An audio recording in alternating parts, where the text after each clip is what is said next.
Bíba tẹ́ḿpìlì Ọlọ́run jẹ́. Defiling. Ní ẹ̀kọ́ wa òwúrọ̀ yìí dálé lórí.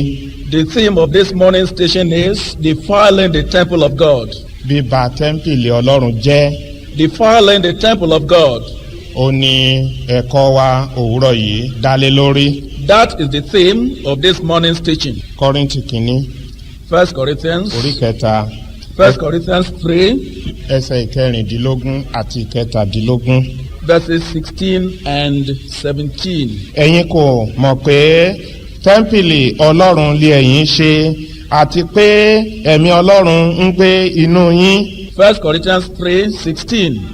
Know ye not that ye are the temple of God, and that the Spirit of God dwelleth in you.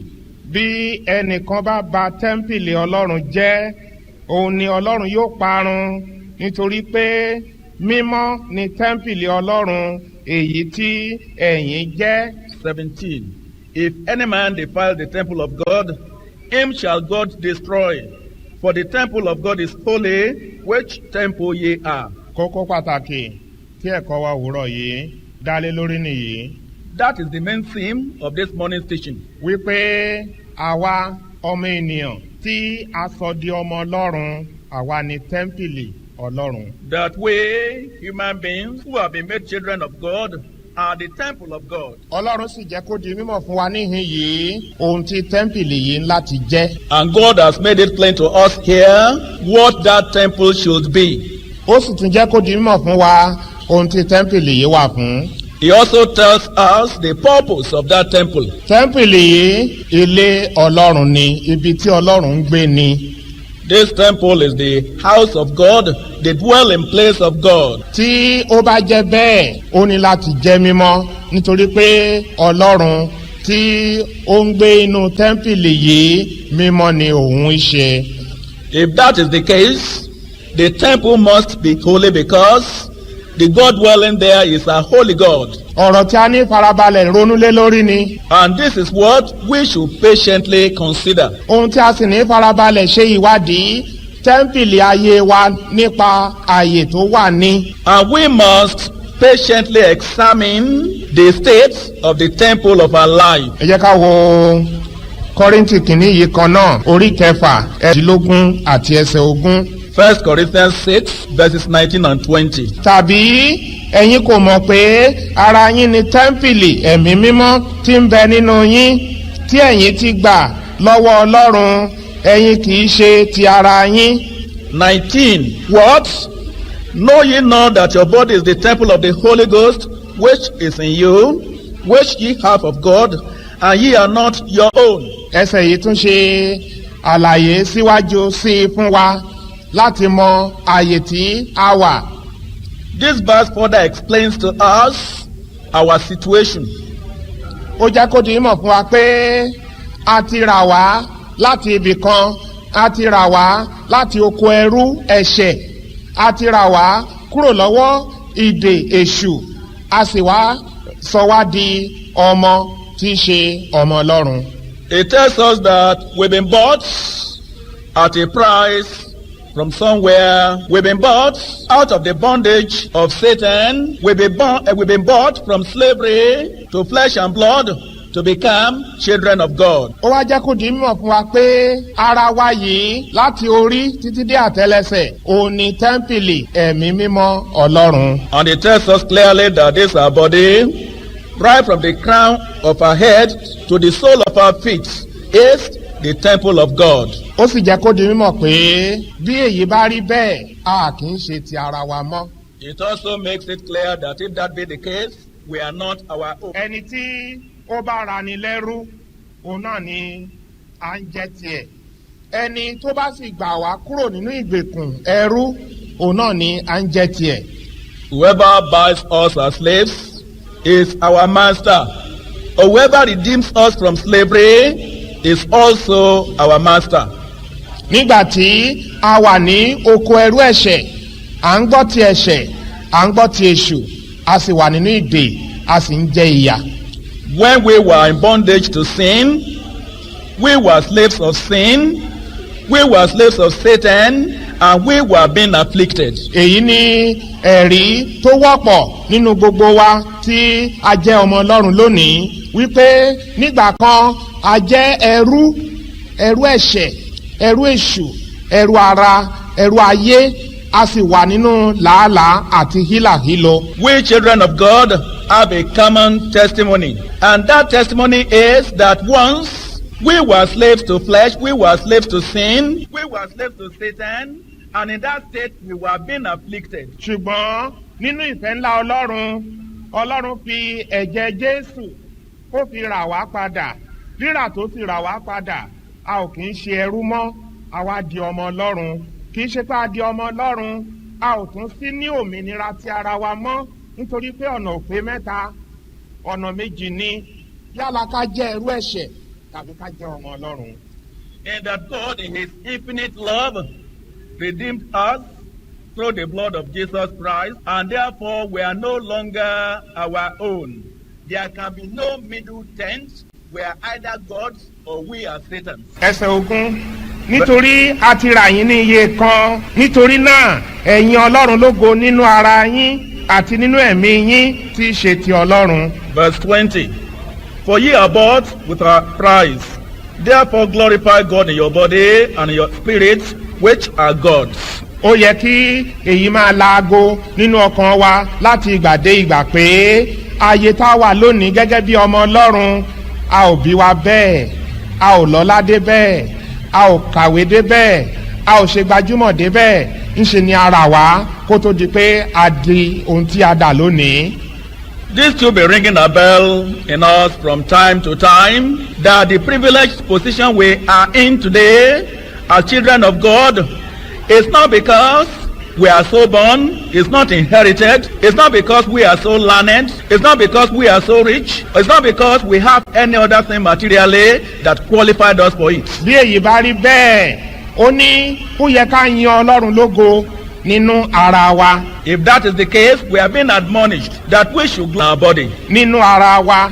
In our body. In our attitude. nínú ìsọ̀rọ̀ wa. In our speaking. nínú ìjẹ wa. In the way we eat. nínú mímu wa. In the way we drink. ìtòṣe ti ara. In the body. a gbọ́dọ̀ yin ọlọ́run lógo. We must praise God. àti nínú ẹ̀mí wa. And in our spirits. nínú ìṣọwọ́sí gbàdúrà wa. In the way we pray. nínú ìṣọwọ́sí sin ọlọ́run wa. In the way we serve our God. nítorí kíni. Why? torí pé àti ara wa àti ẹ̀mí wa ọlọ́run ló ní. Because our body and our spirit are God. bíbá tẹ́ḿpìlì tí ẹ̀mí jẹ́. Defiling the temple of the spirit. gbàtà bá ń dárúkọ tẹ́ḿpìlì ohun tí ó máa ń wá sí ọkàn àwọn ènìyàn ò ní ṣọ́ọ̀ṣì. When a temple is mentioned, what comes to people's mind is a church building. oríṣiríṣi orúkọ ni à ń pè é. And it's called by different names. à ń pè ní ṣọ́ọ̀ṣì. Can be called a church. à ń pè ní tẹ́ḿpìlì. Can be called a temple. à ń pè ní tabernacle. Can be called a tabernacle.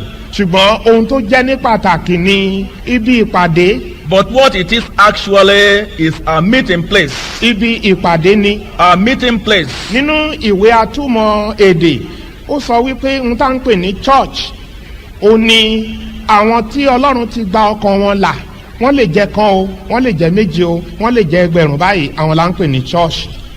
The dictionary definition of church is a group of people who are saved, no matter the number. It may be one person, it may be two, it may be more, or a large crowd. That is the church. ìtumọ̀ pàtàkì tí ìwé atúmọ̀ èdè fún ohun tá à ń pè ní church nìyẹn. That is the main meaning main definition given to a church by the dictionary. ṣùgbọ́n ó tún wá fi kún pé ilé ibi tí àwọn èèyàn ń péjọpọ̀ láti jọ́sìn pé wọ́n tún ń pè ní ṣọ́ọ̀ṣì. It also gives it a second definition that church buildings where people gather to worship are also called churches. nítorí náà tẹ́ḿpìlì tí à ń sọ lóòrọ̀ yìí kì í ṣe ilé tá a jókòó nínú ẹ̀ yìí tàbí èyí tó mọ̀ níbikíbi tó ti wá kì í ṣe yẹn là ń sọ nípa ẹ̀.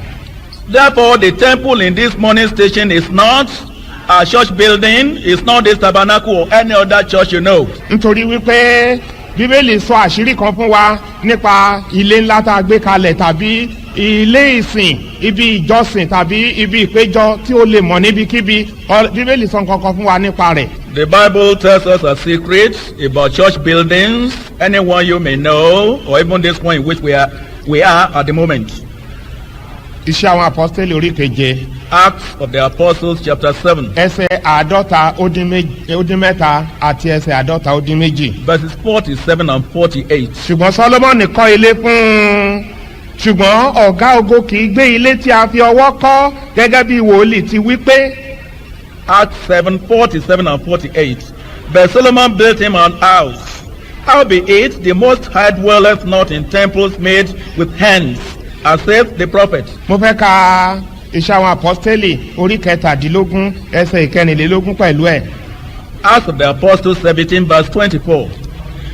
Ọlọ́run náà tí ó dá ayé àti ohun gbogbo tí ń bẹ nínú rẹ̀, òun náà tí í ṣe olúwa ọ̀run òun ayé kì í gbé ilé tí a fi ọwọ́ kọ́. Acts 17 verse 24. God that made the world and all things therein, seeing that he is Lord of heaven and earth, dwelleth not in temples made with hands. Ọlọ́run kì í gbé ilé tí a fọwọ́ kọ́ o. God does not dwell in a house made with hands. Ìbá jẹ́ ètò tóbi báyìí tàbí ètò kéré jùlọ. It may be a big one like a tabernacle or a smaller one. Bóyá ètò lẹ́wà jù lọ tàbí ètò burẹ́wà ju eléyìí lọ. Ọlọ́run kì í gbé inú ilé tí a fọwọ́ kọ́. It may be a luxurious one or a makeshift one. God does not at all dwell in any house made with hands. Nǹkan kan wà fún ni pé láti fún wa ní ìrọ̀ra kójò máa pa wá kóòrùn máa pa wá kí afẹ́fẹ́ búburú tó ń fẹ́ níta kó má fẹ́ lù wá ká lè ráyè jókòó láti gbọ́ ọ̀rọ̀ Ọlọ́run láti ṣe ìpàdé. Òun ni ògiri mẹ́rin tó ru ilé ìdúró ló wà fún. Church buildings are meant to give us comfort and convenience to worship, to shield us from rain, shield us from sunshine, shield us from very strong winds, so that we can comfortably sit down and serve God as we are doing now in the tabernacle. Orin wa kan nínú ìwé àkójọpọ̀ ìhìnrere ó sọ nǹkan kan tí ó gbé ọ̀rọ̀ yìí lẹ́sẹ̀. We have a song in the collected gospel songs that supports this. Orin náà kà báyìí pé Jésù níbi tí àwọn ènìyàn rẹ̀ pàdé. The wording of the song goes thus. Jesus wherever the people meet. Níbikíbi tán lè pàdé. Wherever the people meet. Níbẹ̀ wọ́n rí ìtẹ́ àánú rẹ. There they behold thy mercy seat. Níbẹ̀ wọ́n wá ọ wọ́n rí ọ. Wherever they seek thee thou art found. Ibikíbi ní ilẹ̀ ọ̀wọ̀. And every place is hallowed ground. Ibikíbi ní ilẹ̀ ọ̀wọ̀. And every place is hallowed ground. Ó tún wá sọ àṣírí kan. It gives us another secret. Kò sógiri tó sé ọmọ. For thou within no wall confined. Kò sí ògiri tó sé mọ́. God is within no wall confined. Ó ń gbé inú onírẹ̀lẹ̀. He habiteth the humble mind. Wá gbọ́ ẹsẹ̀ tó tẹ̀lé tàbí ìlà tó tẹ̀lé. Listen to the next line. Wọ́n mú ọ wá bí wọ́n ti ń wá.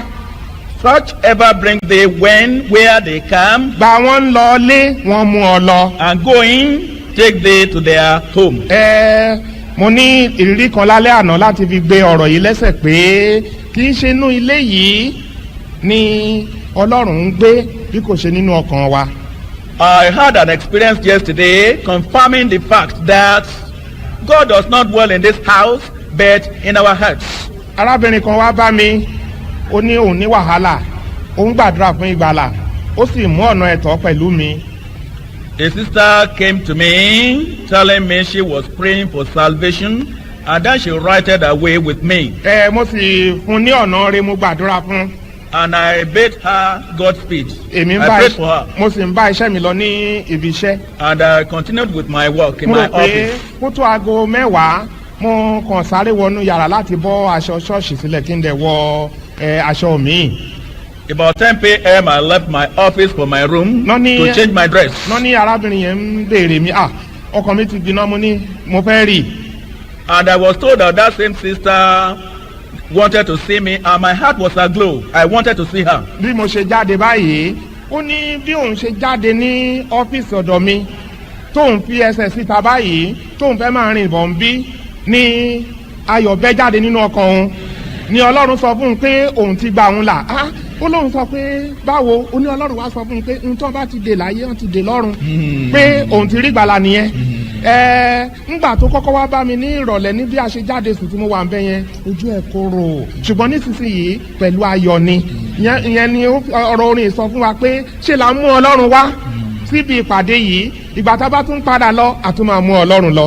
mo ń bẹ ọlọ́run ọ̀run tó fẹ́ fi ọkàn wa ṣe ibùgbé àwa tá a mú ọlọ́run wá a fẹ́ padà lọ pẹ̀lú ẹ̀kúnrẹ́rẹ́ àwọn tí ò tí ì ní ọlọ́run tí ọlọ́run àánú ọlọ́run gbogbo oore ọ̀fẹ́ kó má ṣàìwọ inú ọkàn wọn nígbà tí wọ́n bá máa padà lọ kó má lọ lé lọ́wọ́ òfo. She told me that as she left my cabin intending to come to the tabernacle to pray, the joy of heaven flooded her soul, and that God told her that he had saved her. She was surprised, wondering, asking God, but I have not been to the tabernacle to pray. And then God told her that whatever is bound in heaven is bound upon earth. And you can see the joy beaming through her. When she came to me at first to make a restitution, she was very sad, very, very sorrowful. But now I can see her beaming with joy. And that tells us precisely that God is within us, is within no walls confined. And I'm saying that so that those of us who are here may make every effort to ensure that before we go away from here, we have the fullness of that God, so that people through us may also receive that God, the God we serve. Gẹ́gẹ́ bí àpẹẹrẹ. For example, ẹ jẹ́ wo ibi ìpàdé wa yìí. Let's consider a gathering. Lóòrọ̀ yìí bàtà débí àwo oúnjẹ tí wọ́n jẹ tán ètí ìfọ̀ gbogbo Coca-Cola gbogbo ìdọ̀tí ètí àjẹnlé oúnjẹ tá a jẹ ńlé ibi tá a ti mu omi inú gò kó a bá gbogbo ẹ̀ nínú ilé ìsìn yìí mo mọ̀ wípé kò ní tẹ́ wa lọ́rùn a máa wò pé eléyìí ò bójúmu báwo ló ṣe rí báyìí bí ó bá rí bẹ́ẹ̀ fún ilé ìsìn ibi tí àwa ọmọ èèyàn ń gbé mélòó mélòó ní ilé Ọlọ́run. If we came into the tabernacle this morning to meet dishes and plates that are used and are dirty, or we came in here to meet empty bottles of soft drinks that should have been taken away, and we met the house of God in that disorderly and very dirty and irritating fashion, we will not be happy. If that is the case with us human beings, if we are not happy finding the house of God in such a messy situation, how much more should our hearts be tidier for God? Síwájú sí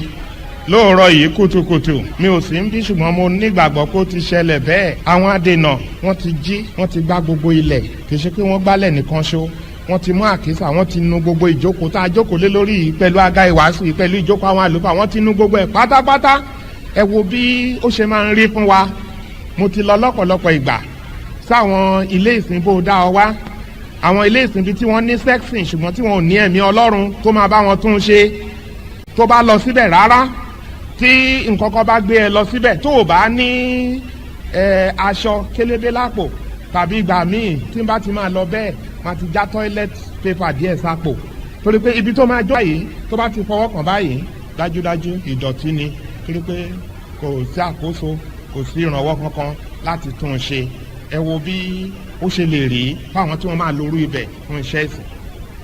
Early this morning, I wasn't here, but I'm sure that is what happened. The ushers came in very early to sweep the place. Not only that, they took dusters, dusted all the seats, cleaned the platform and all the seats there, so that coming in here we can comfortably sit down and worship God. It is not so in the nominal churches. If you have any occasion to go to any of the nominal churches, even though there are sextons, but they don't have the Spirit of God to enable them do the work conscientiously. What happens is that all the seats are very dusty. And what I do when I have to go, is that I either keep an handkerchief or some toilet roll, which I will first of all use to clean the seat before I sit down. Otherwise, you stand the chance of messing up your dress if you dare sit without cleaning the seat. ẹ jẹ́ kí a bẹ̀rẹ̀ sí wo ní ìwé mímọ́. Let us examine the Bible. àwọn nǹkan tí ń ba tẹ́ḿpìlì wa ti ẹ̀mí jẹ́. About what defiles our spiritual temple. àwọn nǹkan tí ń ba tẹ́ḿpìlì wa ti ẹ̀mí jẹ́. We want to examine the Bible to see what defiles our spiritual temple. Kọ́ríńtì kínní orí karùn-ún 1 Corinthians 5, ẹsẹ̀ ìkẹfà sí ìkẹjọ. verses 6 to 8. Ìṣeféfé yín kò dára, ẹ̀yin kò mọ̀ pé ìwúkàrà díẹ̀ ní mú gbogbo ìyẹ̀fun di wíwú. 1 Corinthians 5, 6. Your glorying is not good.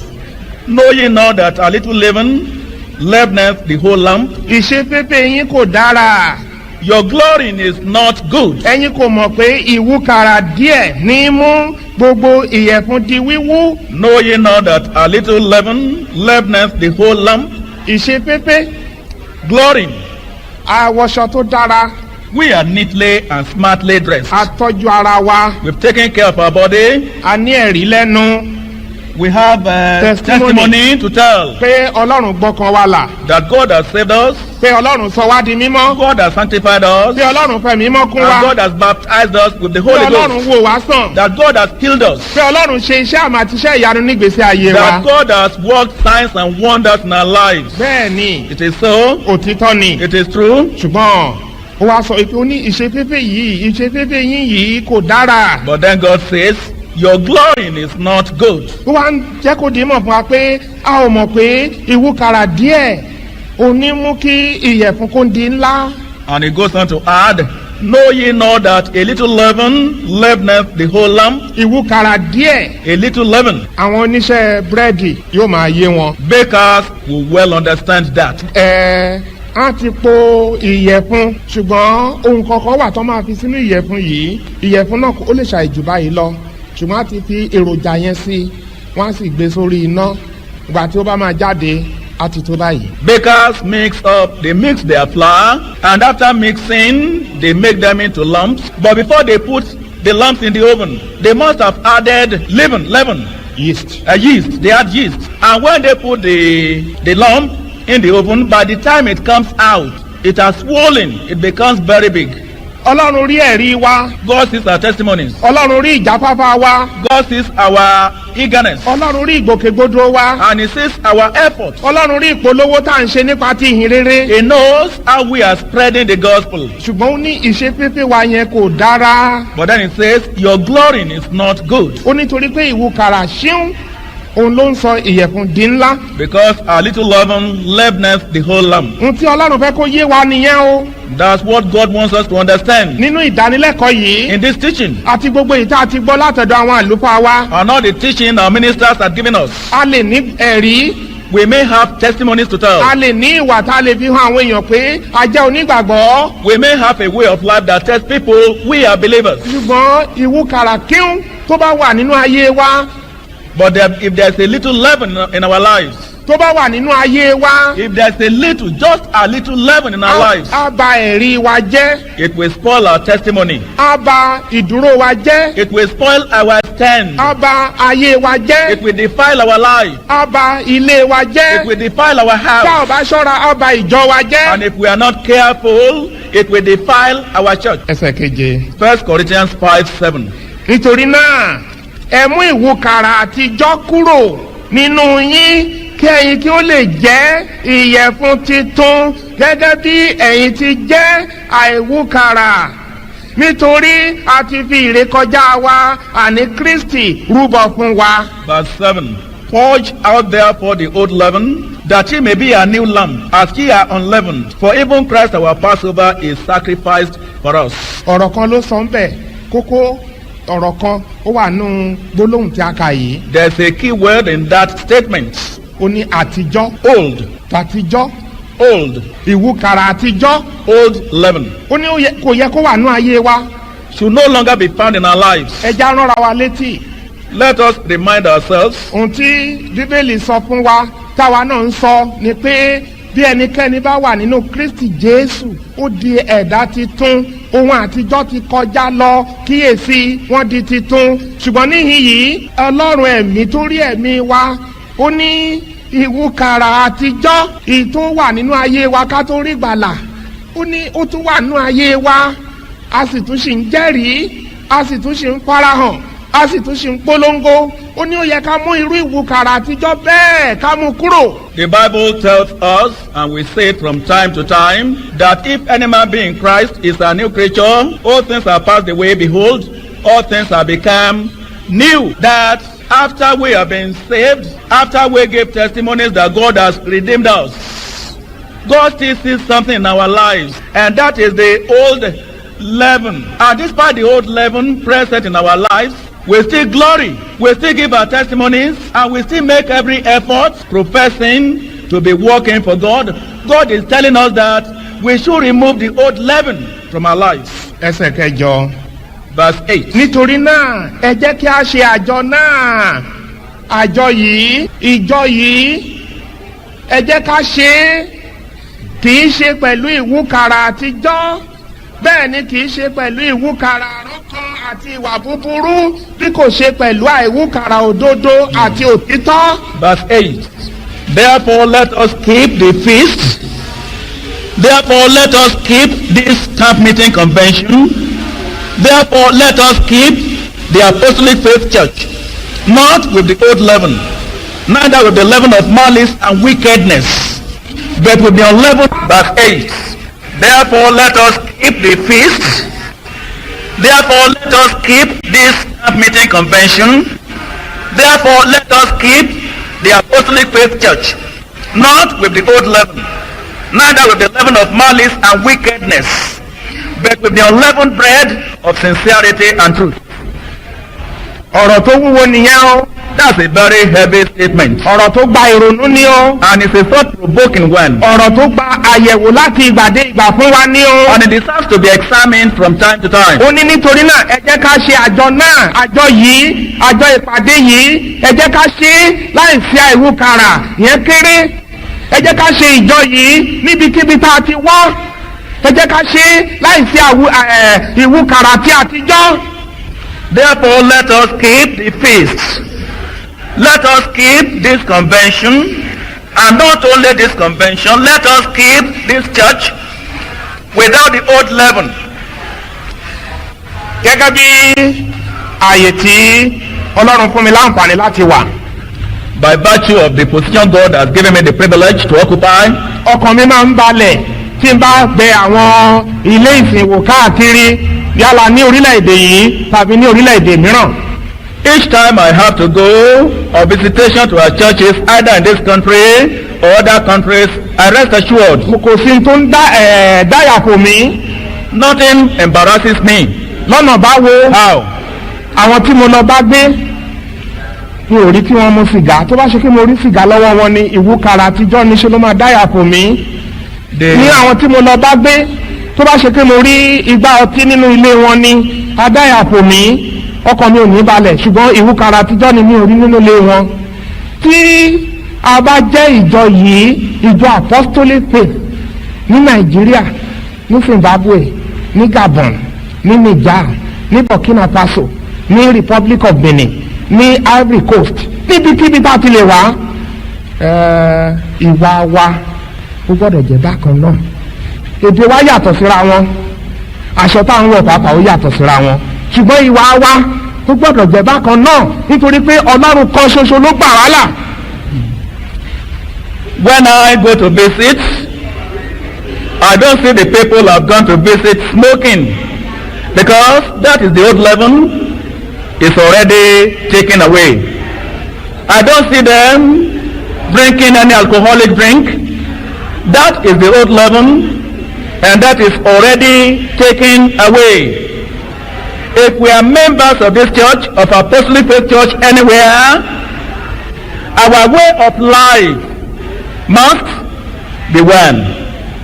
Even though our languages are different, but if we belong to this church, either we are from Zambia or Zimbabwe or Gabon or Burkina Faso or Ivory Coast or Ghana or Republic of Benin, if we belong to this faith, we must be one in our way of life, despite differences in languages, despite differences in the mode of dressing, and despite any other difference. We must be one because we are saved by the same God. Nítòótọ́ ó wu ìfẹ́ ọlọ́run láti kó ọ̀pọ̀lọpọ̀ ènìyàn wá ṣùgbọ́n ayọ̀ wa kì í ṣe inú ọ̀pọ̀lọpọ̀ ènìyàn ayọ̀ wa ó wà nínú ṣíún lọ́bẹ̀ oge. It has pleased God and we are happy that he has brought many people in large numbers. But our joy is not in the largeness of the number, not in the large crowd, but in quality. The few that sincerely submit to God. Jésù sọ fún wa pé ọ̀pọ̀lọpọ̀ la pè nínú àwọn ọ̀pọ̀lọpọ̀ tá a pè yẹn nítorí àìkíyèsára ìwúkàrà àtijọ́ bóyá àwọn òfin lẹ̀ ní o tàbí wọ́n tún jẹ́ kó wọlé ní o nígbà tó ọlọ́run máa yàn ó wá yàn díẹ̀ ọlọ́run kó ka ìwà àti èmi mọ́ àwọn díẹ̀ tó máa yàn.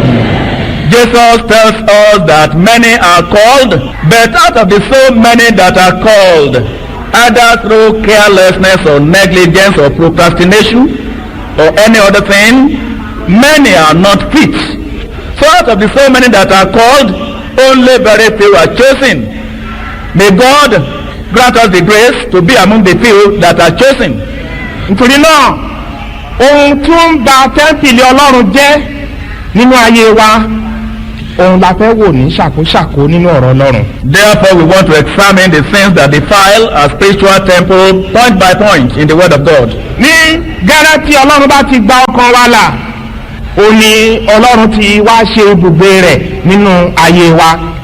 No sooner we are saved by God than God comes in to dwell within us.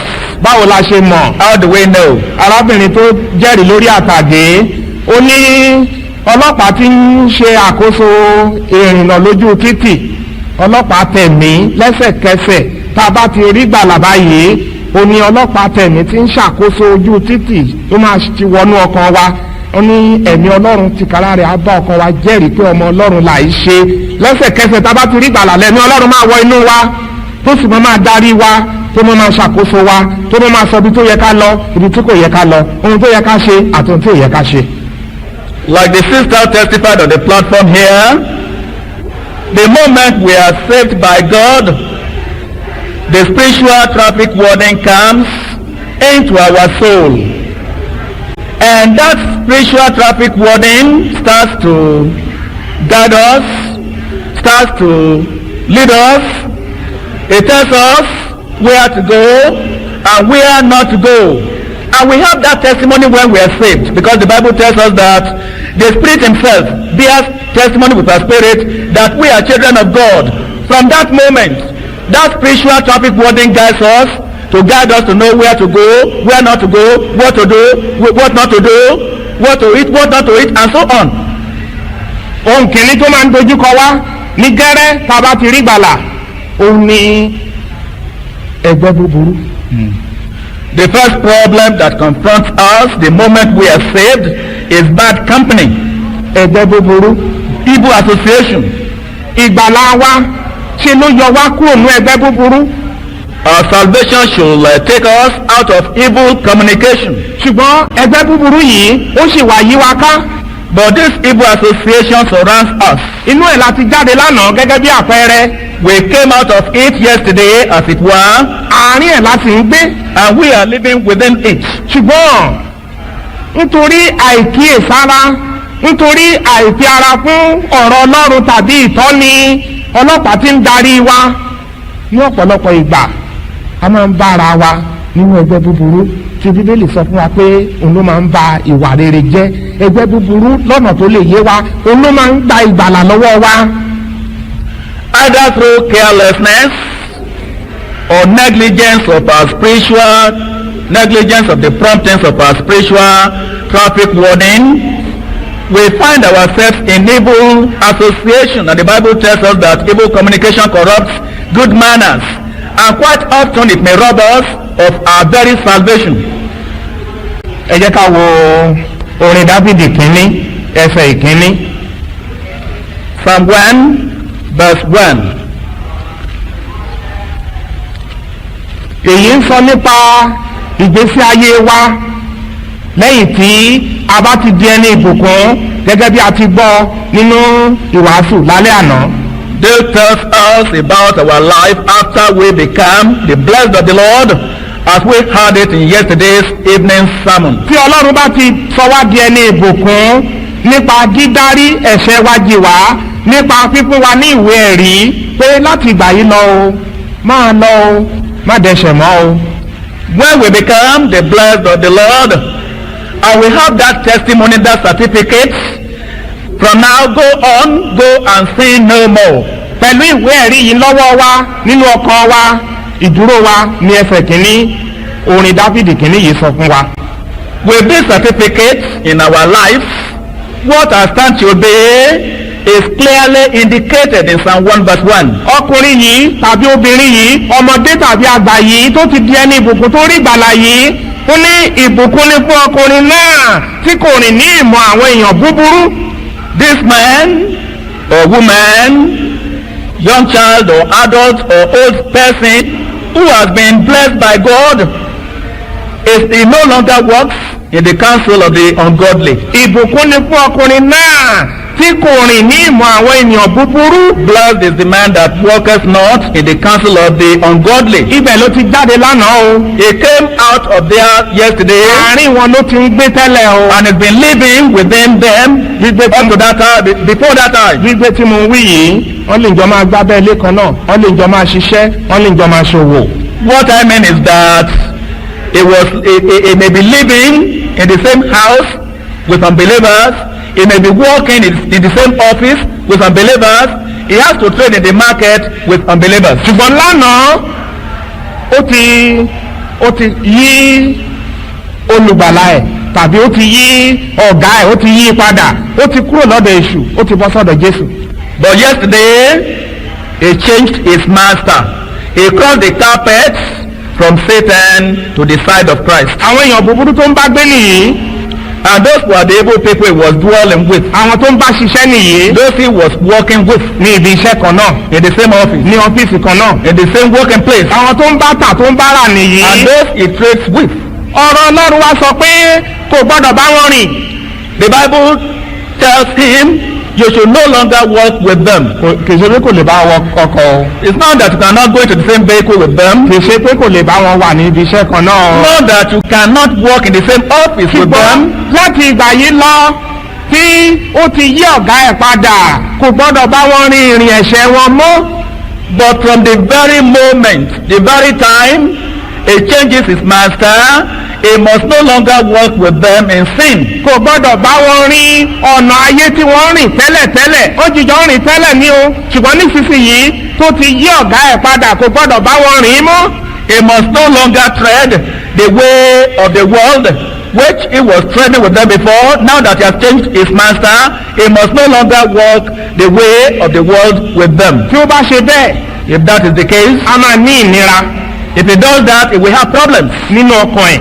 He will have problems in his soul, nínú àyà ẹ̀. his conscience, torí pé kò ní lè bá wọn ṣe bí wọ́n ti ń fẹ́ ṣe. because he can no longer be fully part of them.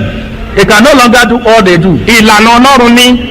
That is God's ordinance. ohun tí a lè ṣe láti lè wẹ àwẹ̀já ní ọ̀nà yìí nìyẹn. That is what we have to do in order to prosper in this pilgrimage. ìwà ọ̀dájú ni a gbọ́dọ̀ dájú ni tá ò bá dájú àbá tẹ́ḿpìlì Ọlọ́run tó wà nínú wa ọba jẹ́. We must be very tactful. We must be very firm. If we are otherwise, we will defy the temple of God in us. ó ní ká má ṣe bá wọn rìn. That we should no longer walk with them. gbogbo ibi ẹ̀ṣẹ̀ tá a ti jọ ń lọ tẹ́lẹ̀ bóyá ilé sinimá bóyá ilé ijó bóyá ilé tẹ́tẹ́ a ò gbọ́dọ̀ bá wọn rìn lọ síbẹ̀ mọ́. That all the evil places we were going to with them before, the discos, the movies, the betting offices and all the other evil places, we should no longer go. nítorí kí ni. Why? kí a má bàa bà tẹ́ḿpìlì Ọlọ́run tó wà nínú wa jẹ́. So that we may not defile the temple of God in us. rírìn kì í lọ lásán. Walking is a means to an end. àwọn tá à ń jọ rìn à ń jọ máa sọ̀rọ̀ ni. Those we walk with, we discuss. irú ọ̀rọ̀ wo ló máa bá irú ọ̀rọ̀ wo ni onígbàgbọ́ máa bá aláìgbàgbọ́ sọ.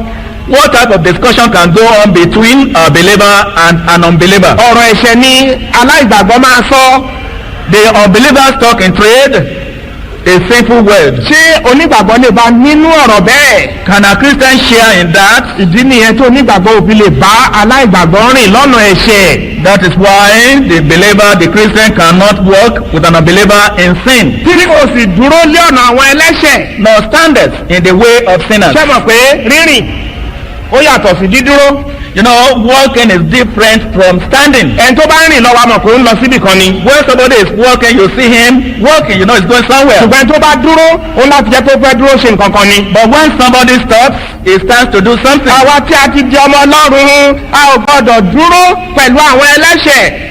Those of us who are redeemed and are now children of God must not stand in the way of sinners. a ò gbọ́dọ̀ dúró ní ọ̀nà wọn. We must not stand in their way. nítorí pé tí a bá dúró ní ọ̀nà wọn wọn á kó bá wa nípa ti ẹ̀mí. Because if we stand with them, they will pull us into spiritual dídúró ní trouble. ọ̀nà wọn á fi hàn pé à ń bá wọn ní ọwọ́ nínú ẹ̀ṣẹ̀ tí wọ́n ń dá. If we stand in their way, that goes to show that we partake of their sins. bóyá a bá wọn lọ sí sinimá àti di ẹlẹ́ṣẹ̀ pẹ̀lú wọn nìyẹn. If we keep company with them to movies, we become equal sinners with them. a bá wọn lọ sí ibi àpèjẹ gbogbogbò wọ́n mu sìgá wọ́n mutí àti jókòó pẹ̀lú wọn àti di ara wọn nìyẹn. If we go to their feasts, we smoke with them, we eat, we drink with them, then we become part of them. wọ́n ní tí kò sì jókòó ní ibùjókòó àwọn ẹlẹ́gàn. Nor seated in the seat of the scornful. tí kò sì jókòó ṣe rí pé rírìn ó yàtọ̀ sí dídúró dídúró ó yàtọ̀ sí jíjókòó. We can say that three different physical situations are given. Walking is different from standing, and standing is different from sitting. àwọn èèyàn búburú àwọn tí kò ní fi Ọlọ́run ṣe.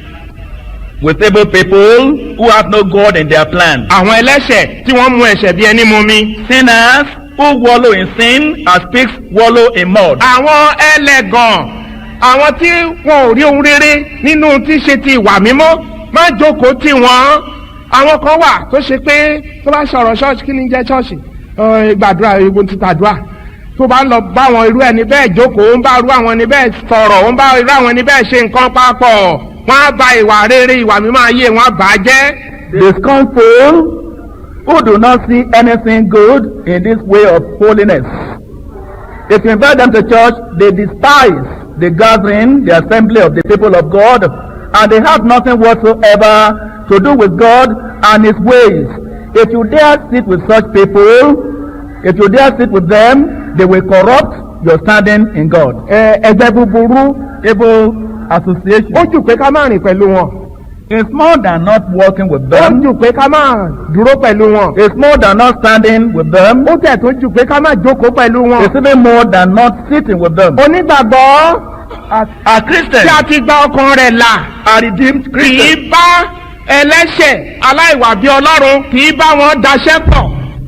a believer, somebody who has been saved from his life of sin, does not join business with an unbeliever. gbọ́ o Listen to that. n tó máa ń ṣe ikú pa ọ̀pọ̀lọpọ̀ wa nìyẹn o. And that has caused the downfall of many. bí kí onígbàgbọ́ bíbélì tí Jésù ti gba ọkàn rẹ̀ là tí Jésù ń gbénú ẹ̀ nípasẹ̀ ẹ̀mí ẹ̀ kó lọ bá aláìgbàgbọ́ ọmọ èṣù ọmọ ẹ̀ṣẹ̀ kó lọ bá da iṣẹ́ pọ̀ mo gbé $1,000 sílẹ̀ òun náà gbé $1,000 sílẹ̀ à ń jọ da òwò pọ̀.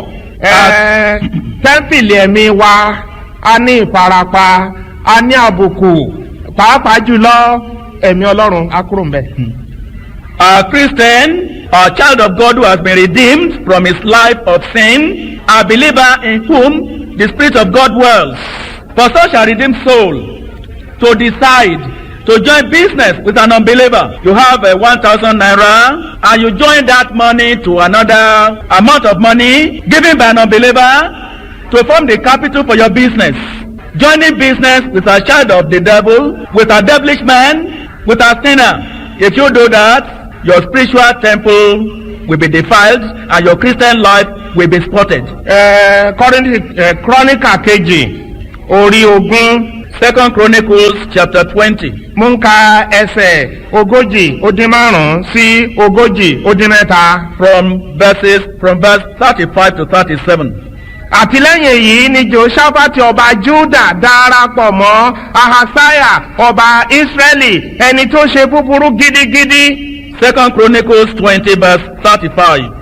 And after this did Jehoshaphat, king of Judah, join himself with Ahaziah, king of Israel, who did very wickedly. Ta ni Jehoṣáfátì o? Who was Jehoshaphat? Agbọ́rọ̀ ẹ̀ lọ́sẹ̀ tó kọjá nínú ẹ̀kọ́ àwọn ọmọ wa o. We learned about him in our Sunday school, our elementary Sunday school lesson last week. Ọba Júdà ni o. He was the king of Judah. Ní àwọn ọba tó bẹ̀rù Ọlọ́run ni o. And he was one of the kings who Ní àwọn feared God. ọba tó rí ìgbàlà ni o. One of the kings who was saved. Ní àwọn ọba tí ó ní ìtìlẹ́yìn Ọlọ́run ni o. One of the kings who had the backing, full backing of God. Ọlọ́run ti ọwọ́ rẹ̀ fún Júdà àti Jerusalem. Ọlọ́run ti ọwọ́ rẹ̀ fún wọn ní ìṣẹ́gun. And God through him gave Judah and Jerusalem victory. Ta ni Ahaziah o? Who was Ahaziah? Ọba Ísírẹ́lì ni o. He was the king of Israel. Aládùúgbò ni wọ́n o. They were neighbors. Tẹ́lẹ̀tẹ́lẹ̀ ọmọ ìyá ni wọ́n o. And before that time, they were even brothers. Ṣùgbọ́n ṣe ni ìjọba pín sí méjì o. But then the kingdom was already Mo sọ divided. fún ọ ibi tó ti wá, nínú ilé tó ti wá, nínú ẹbí tó ti wá, nínú àgbègbè tó ti wá. Àwọn tẹ́ ń jọ wà ládùúgbò. Nítòótọ́ ẹjẹ́ ìbátan, nítòótọ́ ẹjẹ́ aládùúgbò. Ṣé ọ̀gá kan ló lẹ́ ń sìn ní? As I told you, no matter where you come from, within your family, within your household, within your neighborhood, even though they may be your neighbors, they may even be your relations. Tell me, are you serving the same God? Ìgbà tí Ọlọ́run sọ fún wa pé ìṣeféfé yìí kò dára, wo ìṣeféfé Jehoṣáfátì, Ọlọ́run ti tì lẹ́yìn, Ọlọ́run ti fún ní ìṣẹ́gun, ṣùgbọ́n ẹ wo ohun tó ṣe. God said, your glorying is not good. Consider Jehoshaphat's glory. God had given him his full backing. God had given him prosperity. Now consider what he did. Ó sì dá ara rẹ̀ pọ̀ mọ́ láti kan kọ̀ọ̀kan láti lọ sí Táṣíṣì. Wọ́n sì kan kọ̀ ní Esion-Geberi. Verse 36. And he joined himself with them to make ships to go to Tarshish. And they made the ships in Esion-Geber. Ọmọ Ọlọ́run Jehoṣáfátì. Jehoshaphat, the child of God. Ọmọ Èṣù Ahaziah. And Ahaziah, Satan's child. Àwọn méjèèjì wọ́n dòwò pọ̀. The two of them joined business. Àwọn méjèèjì wọ́n ṣiṣẹ́ papọ̀. The two of them were doing the same business Àwọn together. méjèèjì wọ́n ní ohun papọ̀ lórí iṣẹ́. The two of them had the same voice on our business. Wọ́n kan ọkọ̀ They constructed a ship tó máa mú ọjà lọ tó máa mú bọ̀. to be carrying goods. An ocean going ship to be carrying goods from place to place.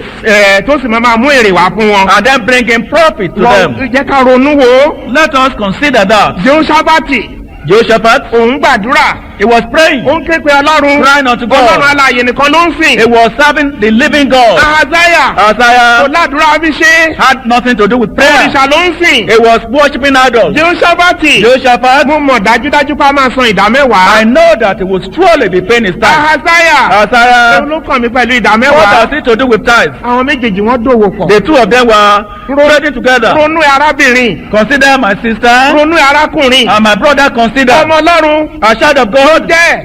You are a child of God. Má lọ fi páálì rẹ síwájú ẹlẹ́dẹ̀. Don't put your pearl before the swine. Tó bá fi síwájú ẹlẹ́dẹ̀, ẹlẹ́dẹ̀ àtẹ̀mọ́lẹ̀ àbàjẹ́. If you put your pearl before the swine will trample it under feet. Wọ́n kọ sára mútọ̀ kan. Wọ́n ní orúkọ ọkùnrin náà. Ó ní ohun àlájì Ọlọ́run lúgọ. There is an inscription on a vehicle. Just literally meaning God is watching. Ọlọ́run lúgọ. God is watching. Kò dí wọn lọ́wọ́ o. It doesn't disturb them. Wọ́n kóbi jọ. They assembled the wood Wọ́n kọ ọkọ̀.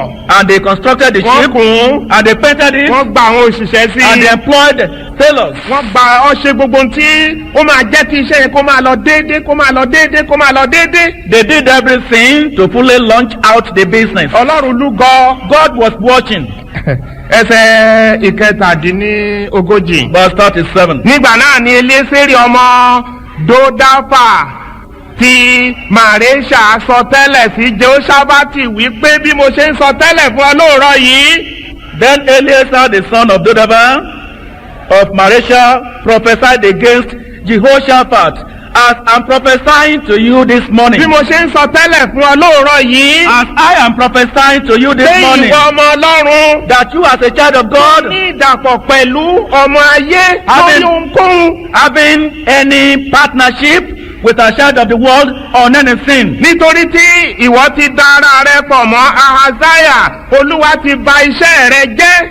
Because thou hast joined thyself with Ahaziah, the Lord has broken thy work. àwọn ọkọ̀ náà sì fọ́ wọn kò sì lè lọ sí Táṣíṣì. And the ships were broken, and they were not able to go to ohun Tarshish. tó máa ń jẹ́ ìpín wa nìyẹn ńgbà tí ọ̀pọ̀lọpọ̀ wa a ò mọyì ara wa oní àkùkọ funfun kò mọyì ara ẹ̀ ẹwà wa funfun oore Ọlọ́run láyé wa a máa lọ fi tàfàlà pẹ̀lú àwọn aláìwà bí Ọlọ́run. ìdí nìyẹn Ọlọ́run wa Ọlọ́run aláàánú Ọlọ́run alágbára Ọlọ́run olùbùkún ni ìdí nìyẹn tí ọ̀pọ̀lọpọ̀ wa fi ṣe tá ò lè mókè.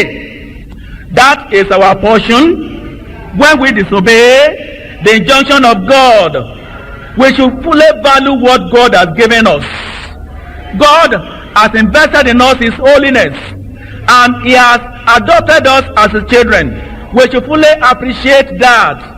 But when we disregard what God has done, and we relegate ourselves to join business with unbelievers, our God is a God of blessing, and His storehouse is ever full. He blesses His children. That is why many of us we toil and toil day in day out, and we profit nothing. kì í ṣe bẹ́ẹ̀ nìkan ṣe oníbòmíì Jèhóṣáfátì yìí ó tún lọ bá ọba kèfèrí ó bá dàpọ̀ wọ́n ń jọ lọ sójú ogun ìbá má ṣàánú Ọlọ́run ọ̀hún lọ́ba pa Jèhóṣáfátì sí Ọlọ́run aláàánú mo ń bẹ̀ pé gbogbo bí tó fara kọ́ ayé sí Ọlọ́run má jẹ́ ó kú síbẹ̀. Amen. Ọlọ́run má jẹ́ ó kú sóko wá jẹ́. Amen. bí àwọn ọ̀tá ṣe fẹ́ ta Jèhóṣáfátì báyìí ló kígbe mo mọ̀ kó ń gbàdúrà kẹ́lẹ́kẹ́lẹ́ mo mọ̀ pé Ọlọ́run tó dá ẹ̀mí ẹ sí kò ní jẹ́ kó kú sóko wá jẹ.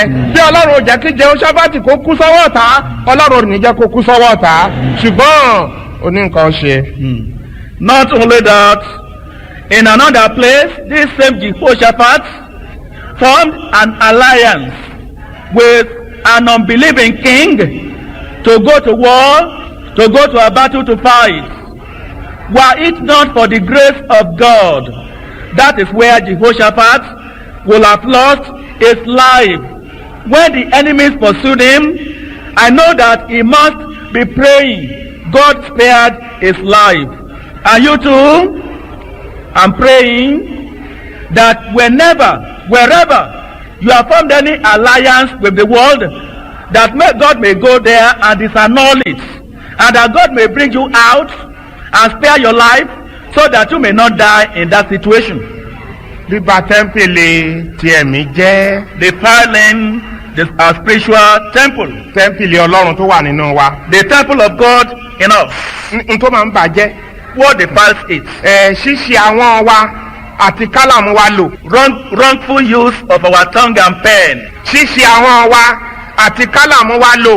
ó máa ń jẹ́ kí tẹ́ḿpìlì Ọlọ́run nínú wa ó máa ń sọ di ìbàjẹ́. Yes. Using our tongue and our pen in a wrongful way defiles our spiritual temple. orin Dáfídì 34. Psalm 34. mú ń kà láti ẹsẹ̀ 11. Psalm 34 from verse 11. wá ẹ̀yin ọmọ fetí sí mi èmi ò kọ́ yín ní ẹ̀rù Olúwa. ọkùnrin wo ni ó ń fẹ́ ìyè tí ó sì ń fẹ́ ọjọ́ pípọ̀ kí ó lè máa rí rere. pa ahọ́n rẹ mọ́ kúrò nínú ibi àti ètè rẹ kúrò ní ẹ̀tàn sísọ. lọ kúrò nínú ibi kí o sì máa ṣe rere. wá àlàáfíà kí o sì lépa rẹ̀. 15 ojú Olúwa ń bẹ lára àwọn olódodo etí rẹ̀ sì ṣí sí ìgbé wọn. 16 ojú Olúwa kan sí àwọn tí ń ṣe búburú láti ké ìrántí wọn kúrò lórí ilẹ̀. Psalm 34 from verse 11.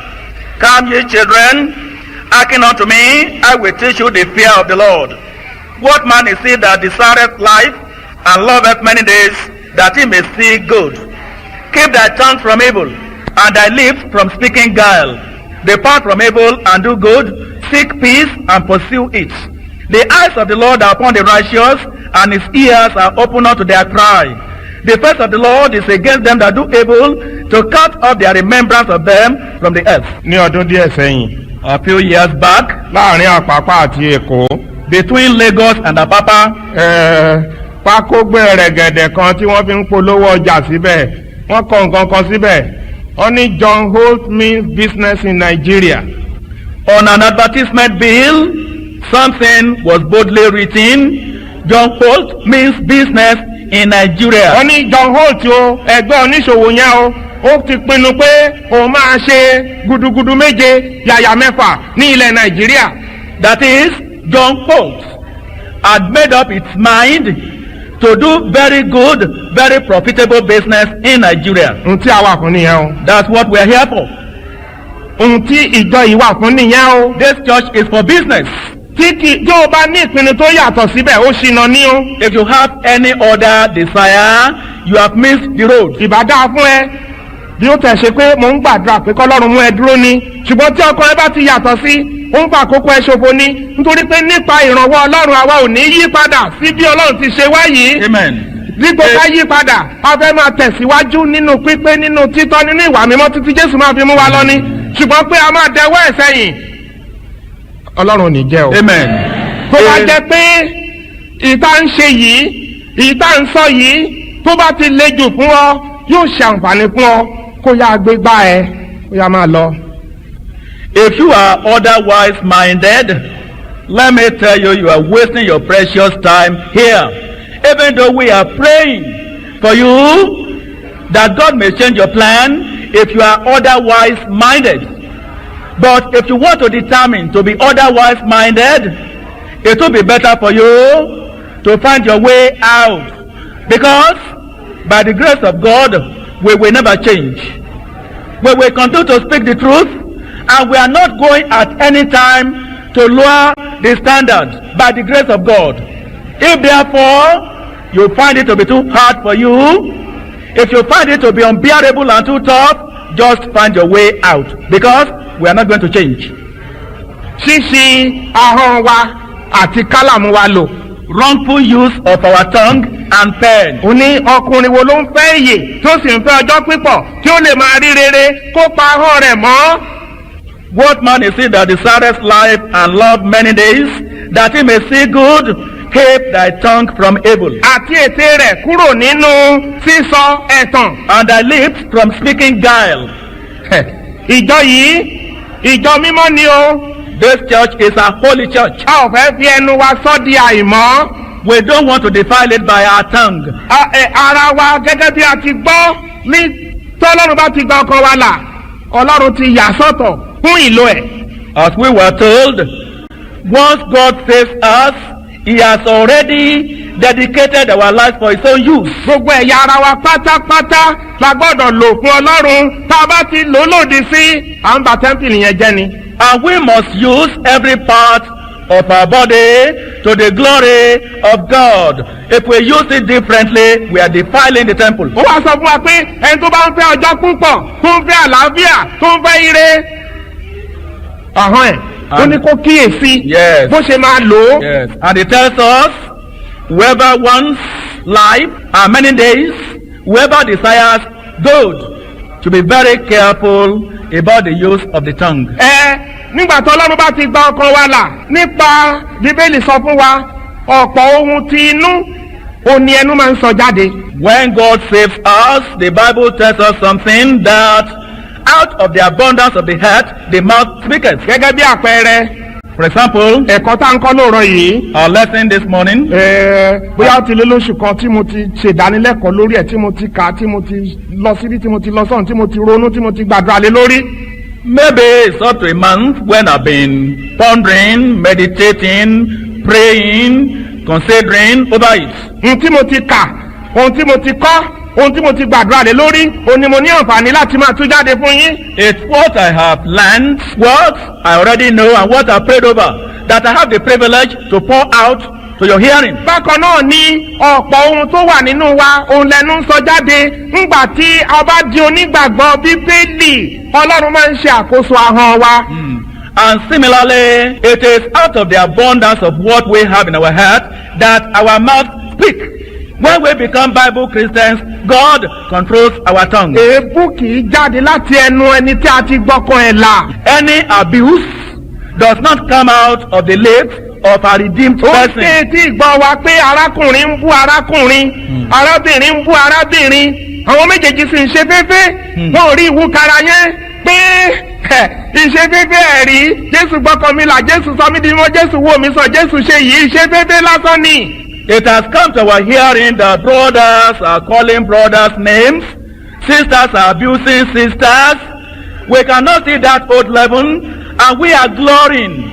That glorying is not good. Ó yà mí lẹ́nu Bíbélì sọ wípé ẹ máa súre ẹ má ṣe ṣépè àwọn tí wọ́n jẹ́wọ́ pé ẹ̀jẹ̀ Jésù ti wẹ ọkàn wọn là ó tún dé tí gbọ́ wa pé wọ́n ní ó ṣépè wọ́n ní ó ṣépè ó ṣépè nínú bo ní nínú agbo mímọ́ yìí ẹni tó ń ṣépè yẹn tẹ́ḿpìlì yẹn ti dìdọ̀tí torí Ọlọ́run kì í ṣépè. The Bible tells us that bless and curse not. And in this holy gathering, it is so disheartening that we hear the information that we still find people who curse.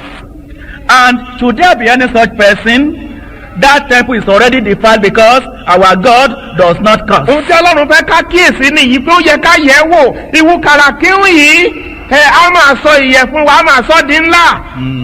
What God wants us to examine and ponder upon is that this very little leaven will leaven our whole lump. Orin Dáfídì 50 mú ká ẹsẹ̀ kọkàndínlógún verse 19 sí ìkẹtàlélógún from verse 19 to 23. Ìwọ fi ẹnu rẹ fún búburú àti ahọ́n rẹ ń pète ẹ̀tàn. Psalm 50:19. Thou givest thy mouth to evil, and thy tongue frameth deceit. Ìwọ jókòó ìwọ sì sọ̀rọ̀ sí arákùnrin rẹ ìwọ ń ba orúkọ ọmọ ìyá rẹ jẹ́. 20. Thou sittest and speakest against thy brother, thou slanderest thy own mother's son. Ẹja dúró ń bẹ̀. Let us pause there. Onígbàgbọ́ A Christian, tá a ti gba ọkàn ẹ̀ là somebody is already saved, tá a ti dárí ẹ̀ṣẹ̀ ẹ̀ jì. who is already forgiven his sins. Báwo ló ṣe tún wá di àyè yìí? How can he come to that situation? Nítorí pé ẹni tó ti mọ ọ̀nà yìí ni Ọlọ́run bá sọ̀rọ̀ níhìn yìí. Because here God is speaking to somebody who already knows this way. Ó ní òun ṣàkíyèsí pé àìwọ tó ti rí ìgbàlà nígbà kan ó tún wá kó ẹgbẹ́ jọ ó wá jókòó ó wá ń sọ búburú nípa arákùnrin ẹ nípa ọmọ ìyá ẹ arákùnrin mi nìyí ọmọ ìyá mi ni ọmọ bàbá mi ni ó wá jókòó ó wá ń sọ búburú nípa ẹ. That you who were once saved, you now gather a group and you sit down to slander your brother, your mother's son, because your Christian brother is your brother, is your mother's son. You now sit down to slander him. Ẹ wo tí n bá láǹfààní àti lọ sí Zimbabwe ilé àwọn ọmọ ìyá mi ni mo ń lọ ń bẹ̀. If I have the privilege of going to Zimbabwe, I'm going there to meet my mother's children. Ọ̀sẹ̀ kan ká tó ṣe ìpàdé àjọ àgọ́ yìí mo lọ sí Kútọ́nú ilé àwọn ọmọ ìyá mi ni mo lọ ń bẹ̀. Just a week before this camp meeting, I went to Kútọ́nú, and I was there in the midst of my mother's children. Ní mo rò pé ọjọ́ kejì oṣù tá a wà yìí mo lọ sí Ìjẹ̀bú-Igbó mo rí àwọn ilé ńláńlá ilé dáradára lójú ọ̀nà mi ìyá bẹ ilé àwọn ọmọ ìyá mi ni mo lọ ní Ìjẹ̀bú-Igbó. On the second day of this month, I went to Ijebu-Igbo. I saw many luxurious buildings along the way. I did not make any call at any of them. I went straight to my mother's children's homes. Wo àwọn ará tí wọ́n wá láti Zimbabwe yìí ìgbà tí wọ́n ti dé èbúté ọkọ̀ òfurufú ilé ọmọ ìyá wọn ni wọ́n wá lọ àwa lọmọ ìyá wọn wọ́n wá síbí àwọn jọ ń lọ tẹ́nikẹ́ni bá wọ bí báyìí ta ni mọ Zimbabwe ta ni mọ Nigerian ta ni mọ Burkina Faso ta ni mọ ẹni tó ti nìjà wá àgbàtà bá sọ̀rọ̀ ẹni wa lọ́mọ èdè wọn tẹ̀ yàtọ̀ ṣùgbọ́n ọmọ ìyá la jẹ́ kí ni wàá ṣe tá a wá jókòó tá a wá ń sọ̀rọ̀ ọmọ ìyá wa ní búburú ó mọ̀ pé ẹni tó ń gbélé jíngí kì í sọ̀kò. Consider our brothers from Zimbabwe. The moment they came into the airport, they did not head for any other place apart from the campground, and they are here in the midst of the children, their mothers' children. We are all here, whether we are from Zimbabwe or Burkina Faso or Ivory Coast or whatever. There is no difference. Unless we have to speak our mother tongue, it's only then people know that we are not from the same place. Those who live in glass houses should not throw stones. Ó yẹ kó yé wa àwọn tí ìgbàgbọ́ yìí jẹ́. We should understand what Christianity means. Ó yẹ kó yé wa àwọn tí ìjọ yìí jẹ́. We should know what this church stands for. Àwa tí a péjọpọ̀ yìí ẹ jẹ́ ká tẹ̀ fi àwọn àlejò tí wọ́n ti ẹ̀yìn odi Nàìjíríà wá.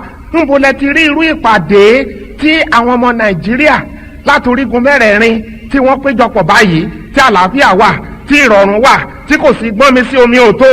Nínú ìwé ìròyìn mo rí lẹ́nujọ́ mẹ́ta yọ ní àwọn kan lọ ṣèpàdé níbì kan wọ́n ní ìfagagbága ni gbogbo tó ń fẹ́ ṣe lọ́hùn kò lè ṣeé ṣe àwọn tí wọ́n lọ ṣèpàdé yẹn o wọn kì í ṣe pé bóyá ọmọ Èkó wà ń bẹ, ọmọ Ìbàdàn wà ń bẹ, ọmọ Kaduna wà ń bẹ, ọmọ Jos wà ń bẹ, ọmọ Bẹ́ndẹ̀ wà ń bẹ, ṣùgbọ́n ó máa ṣe é ṣe. ṣùgbọ́n ẹ wò ó, àwa tá a wá láti ẹbí tó yàtọ̀, tí a tó dàgbà ní àyè tó yàtọ̀, ṣùgbọ́n ẹ wá wò ó, a jókòó papọ̀, a jẹ papọ̀, a sọ̀rọ̀ papọ̀, a rìn papọ̀, àlàáfíà sì wà. láàrin àlàáfíà yẹn ni wọ́n dẹ̀ wá mẹ́nìkan tàbí ẹni méjì tẹ wá ń sọ̀rọ̀ ọmọ ìyá ẹ. nígbà tó ṣe pé ohun tí mo máa ń sọ fáwọn èèyàn ni pé ó mọ̀ pé àlàáfíà ẹ làlàáfíà mi, ó mọ̀ pé ìṣubú ẹ ní ìṣubú mi. ọmọ ìyá ẹ tó ń sọ̀rọ̀ yẹn, ó mọ̀ pé bíbàjẹ́ tó ń bàjẹ́ yẹn ara ẹ ló ń bàjẹ́. Let us for some time let alone our brothers from other parts of Africa and focus on Nigeria. Tell me, have you ever seen anywhere this type of gathering where people in this country are gathered and there is peace? There has been no such gathering. I was reading in the newspapers recently of a gathering where people came from different parts of this country, from Lagos State, from Bender State, and from some other states. It was competition, it was strife, it was contention all the way. Now we are here from different countries, from different families, from different backgrounds, brought up in different ways, different languages, and we are here in maximum peace. And within that situation, given the situation and the bond that binds us, you can still go and gather a group to slander your brothers and your sisters.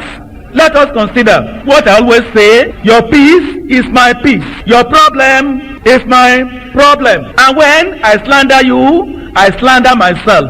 That is what the situation is. àwọn oníwèé ìròyìn, nítorí àwọn tí wọ́n lọ ṣe pàdé yẹn, wọ́n ní kì í ṣe bẹ́ẹ̀. àwọn oníwèé ìròyìn wá sọ pé àwọn rò pé bẹ́ẹ̀ ni, nítorí pé ṣẹlẹ̀ dẹ̀ lọ pé àwọn ọlọ́pàá kan tó wá bá yín pẹ̀tù sí i. ẹ wò láti ọ̀sẹ̀ méjì tá a ti dé bí, kò sọ ọlọ́pàá, kò sí sọ́jà. Ọlọ́run kó jọ̀wọ́ kó dá wa sí nínú àlàáfíà yìí. tó bá rí báyìí nínú ayé yìí, mo ń gbọ́ àwọn ẹlẹ́rìí tí wọ́n ń jẹ́rìí pé àwọn rò pé ọ̀run ni bí báyìí, ọ̀run kékeré ni, ọ̀run ńlá, ọ̀run tayérayé, kọ́lọ́run kó jọ kó má ṣàìmú wa débẹ̀. tá a bá fẹ́ débẹ̀, ẹnu wa yìí a ò gbọ́dọ̀ fi sọ̀rọ̀ arákùnrin, a ò gbọ́dọ̀ fi sọ̀rọ̀ arábìnrin ní ibi. The people in that meeting were trying to deny the news, but newsmen diplomatically confirmed what happened. That they were sorry. We thought we reported what we saw because we saw you calling policemen to quash the trouble. But imagine we have been here for well over a week now. We have had no occasion or any cause to call in soldiers or call in policemen. And I'm praying that God may keep us in this peace. Now, if the situation is this in the world, like people testify, say that they are living heavenly days on earth. Let me tell you, this is a small heaven. And we are praying that God may take us to the greater heaven after this life. When that happens, in the midst of that, how can somebody employ his tongue to defile his brother or sister? àwọn tí wọ́n ń ṣe ìwà yìí, wọ́n ń ṣe sí arákùnrin nínú ìjọ, wọ́n ń ṣe sí àwọn àlùfáà, àwọn tí Ọlọ́run fi ṣe ẹnu, orí, adé fún wọn. And those who have that habit of slandering their brothers and sisters do not limit it to brothers and sisters. They also extend the slanderous use of their tongues against the ministers of God, whom God has placed over them as their crown, as their head, as their leader, and as their shepherd. ẹsẹ̀ kọkànlélógún. Psalm 34, beg your pardon, Psalm 50, verse 21. nǹkan wọ̀nyí ni ìwọ ṣe o, arákùnrin, arábìnrin, nǹkan wọ̀nyí ni ìwọ ṣe o, èmi sì dákẹ́. ìwọ ṣèbí, èmi tilẹ̀ dàbí irú ìwọ tìkára rẹ. èmi ò bá wí, èmi ò sì kà wọ́n lé ẹsẹẹsẹ lé ojú rẹ. Psalm 50, verse 21. These things hast thou done, and I kept silence. Thou thoughtest that I was altogether such as one as thyself. But I will reprove thee and set them in order before thy eyes. èmi ò sì kà wọ́n fún ọ ní ẹsẹẹsẹ lé ojú rẹ. I will set them in order before thy eyes. dẹ etí rẹ sílẹ̀. Be attentive. dẹ etí inú ẹ sílẹ̀. Listen. Open wide your spiritual ear. ẹ̀mí Ọlọ́run náà wàá kà wọ́n fún ọ. The Spirit of God says that He will set them in order. àwọn tó ti fẹnu bàjẹ́. Those who have slandered. àwọn tó ti fẹnu pa. Those who have murdered by your àwọn tongue. tó ti fẹnu rẹ́nu ẹ̀. those you have ruined by your tongue, àwọn tó ti fẹnu tẹ́ńbẹ́lú ẹ̀. and those you have despised by your tongue, àwọn tó ti fẹnu wó palẹ̀. and those you have already demolished by your tongue. ọlọ́run ló wàá kà wọ́n fún ẹlẹ́sẹẹsẹ. God has said that we set them in order before you. ọlọ́run jẹ́ o gbọ́. May you hearken, ọlọ́run jẹ́ o gbà. and may you heed, ọlọ́run jẹ́ o mú nǹkan ṣe. and may you do something tó about o it. bá mú nǹkan ṣe. If you do something about it, bí arábìnrin yẹn ṣe lálẹ́ àná. as that sister did last inú night, àlà. those you have murdered by your àwọn tongue, tó ti fẹnu rẹ́nà ẹ̀. those you have ruined by your tongue, àwọn tó ti fẹnu tẹ́ńbẹ́lú ẹ̀. and those you have despised by your tongue, àwọn tó ti fẹnu wó palẹ̀. and those you have already demolished by your tongue. ọlọ́run ló wàá kà wọ́n fún ẹlẹ́sẹẹsẹ. God has said that we set them in order before you. ọlọ́run jẹ́ o gbọ́. May you hearken, ọlọ́run jẹ́ o gbà. and may you heed, ọlọ́run jẹ́ o mú nǹkan ṣe. and may you do something tó o about bá it. mú nǹkan ṣe. If you do something about it, bí arábìnrin yẹn ṣe lálẹ́ àná. as that sister did last inú àlà. night, the fire will be kindled. inú àlà. Fire will be kindled. inú ẹ̀mí ọlọ́run. The fire of the yóò Spirit là lọ́kàn ẹ. will be kindled in yóò your là heart. lọ́kàn mi. Will be kindled in my heart. láti parun. To quench it, láti parun. to quench that irú ìwà attitude, bẹ́ẹ̀. to quench that irú ìṣe attitude, bẹ́ẹ̀. that way of life. iná ọlọ́run yóò là láti parun. The fire of God will be kindled to destroy it. tẹ́ḿpìlì ọlọ́run yóò sì wà ní àyè tó yẹ kó wà. And the temple of God will assume the situation it should assume. n ta wá bíbú nìyẹn o. That is why we are here. oníwàásù lálẹ́ àná ní ìsọjí alárinrin ni o. The preacher last night said it is a unique and very special revival. ìsọjí tá ń gbóhùn ọlọ́run ni o. A revival where we hear the word of God. ìsọjí táwa náà ń bá ọlọ́run sọ̀rọ̀ ni A o. revival where we also speak to God. ìsọjí tí a ń rí èsì gbà lẹ́sẹ̀kẹsẹ̀ ni A o. revival where we get instant answer to our message. ṣíṣe ahọ́n wa lò. Wrongful use of our tongue. ẹ jẹ́ ká ṣọ́ra o. Let us beware. bí a bá rí ẹnikẹ́ni Should there be anybody tó ń fi ara ẹ̀ sínú ìwà yìí who does this, ìparun ló ń wá o. is courting disaster. ẹnikẹ́ni tó bá fi ara rẹ̀ sínú ìṣe báyìí Whoever is in this habit ìparun ló ń wá o. is courting disaster ìdájọ́ ọlọ́run ló ń wá o. and is courting the judgment of ègbó God. ọlọ́run ló ń wá o. Is courting the curse of kì í God. ṣe bẹ́ẹ̀ nìkan Not only that, ṣíṣí kálàmù wa lò. wrongful use of our pen also. ṣíṣí kálàmù wa lò. Wrongful use of our pen. ọ̀pọ̀lọpọ̀ ló máa ń ó fẹ́ gba iṣẹ́ ọlọ́run ṣe. There are many who want to do God's business for Him. ọ̀pọ̀lọpọ̀ ló fẹ́ tó ń fi hàn nínú ìwà wọn pé àwọn ríran ju ọlọ́run lọ. There are many who prove by their attitude that they are more clairvoyant, that they see better than God. ṣíṣí kálàmù wa lò. Wrongful use of our pen. ìṣe ayé ni. It is the way of the world. ìṣe ayé ni. It is the way of the world. ìyẹn ìwúkàrà àtijọ́ ni. It is the old leaven.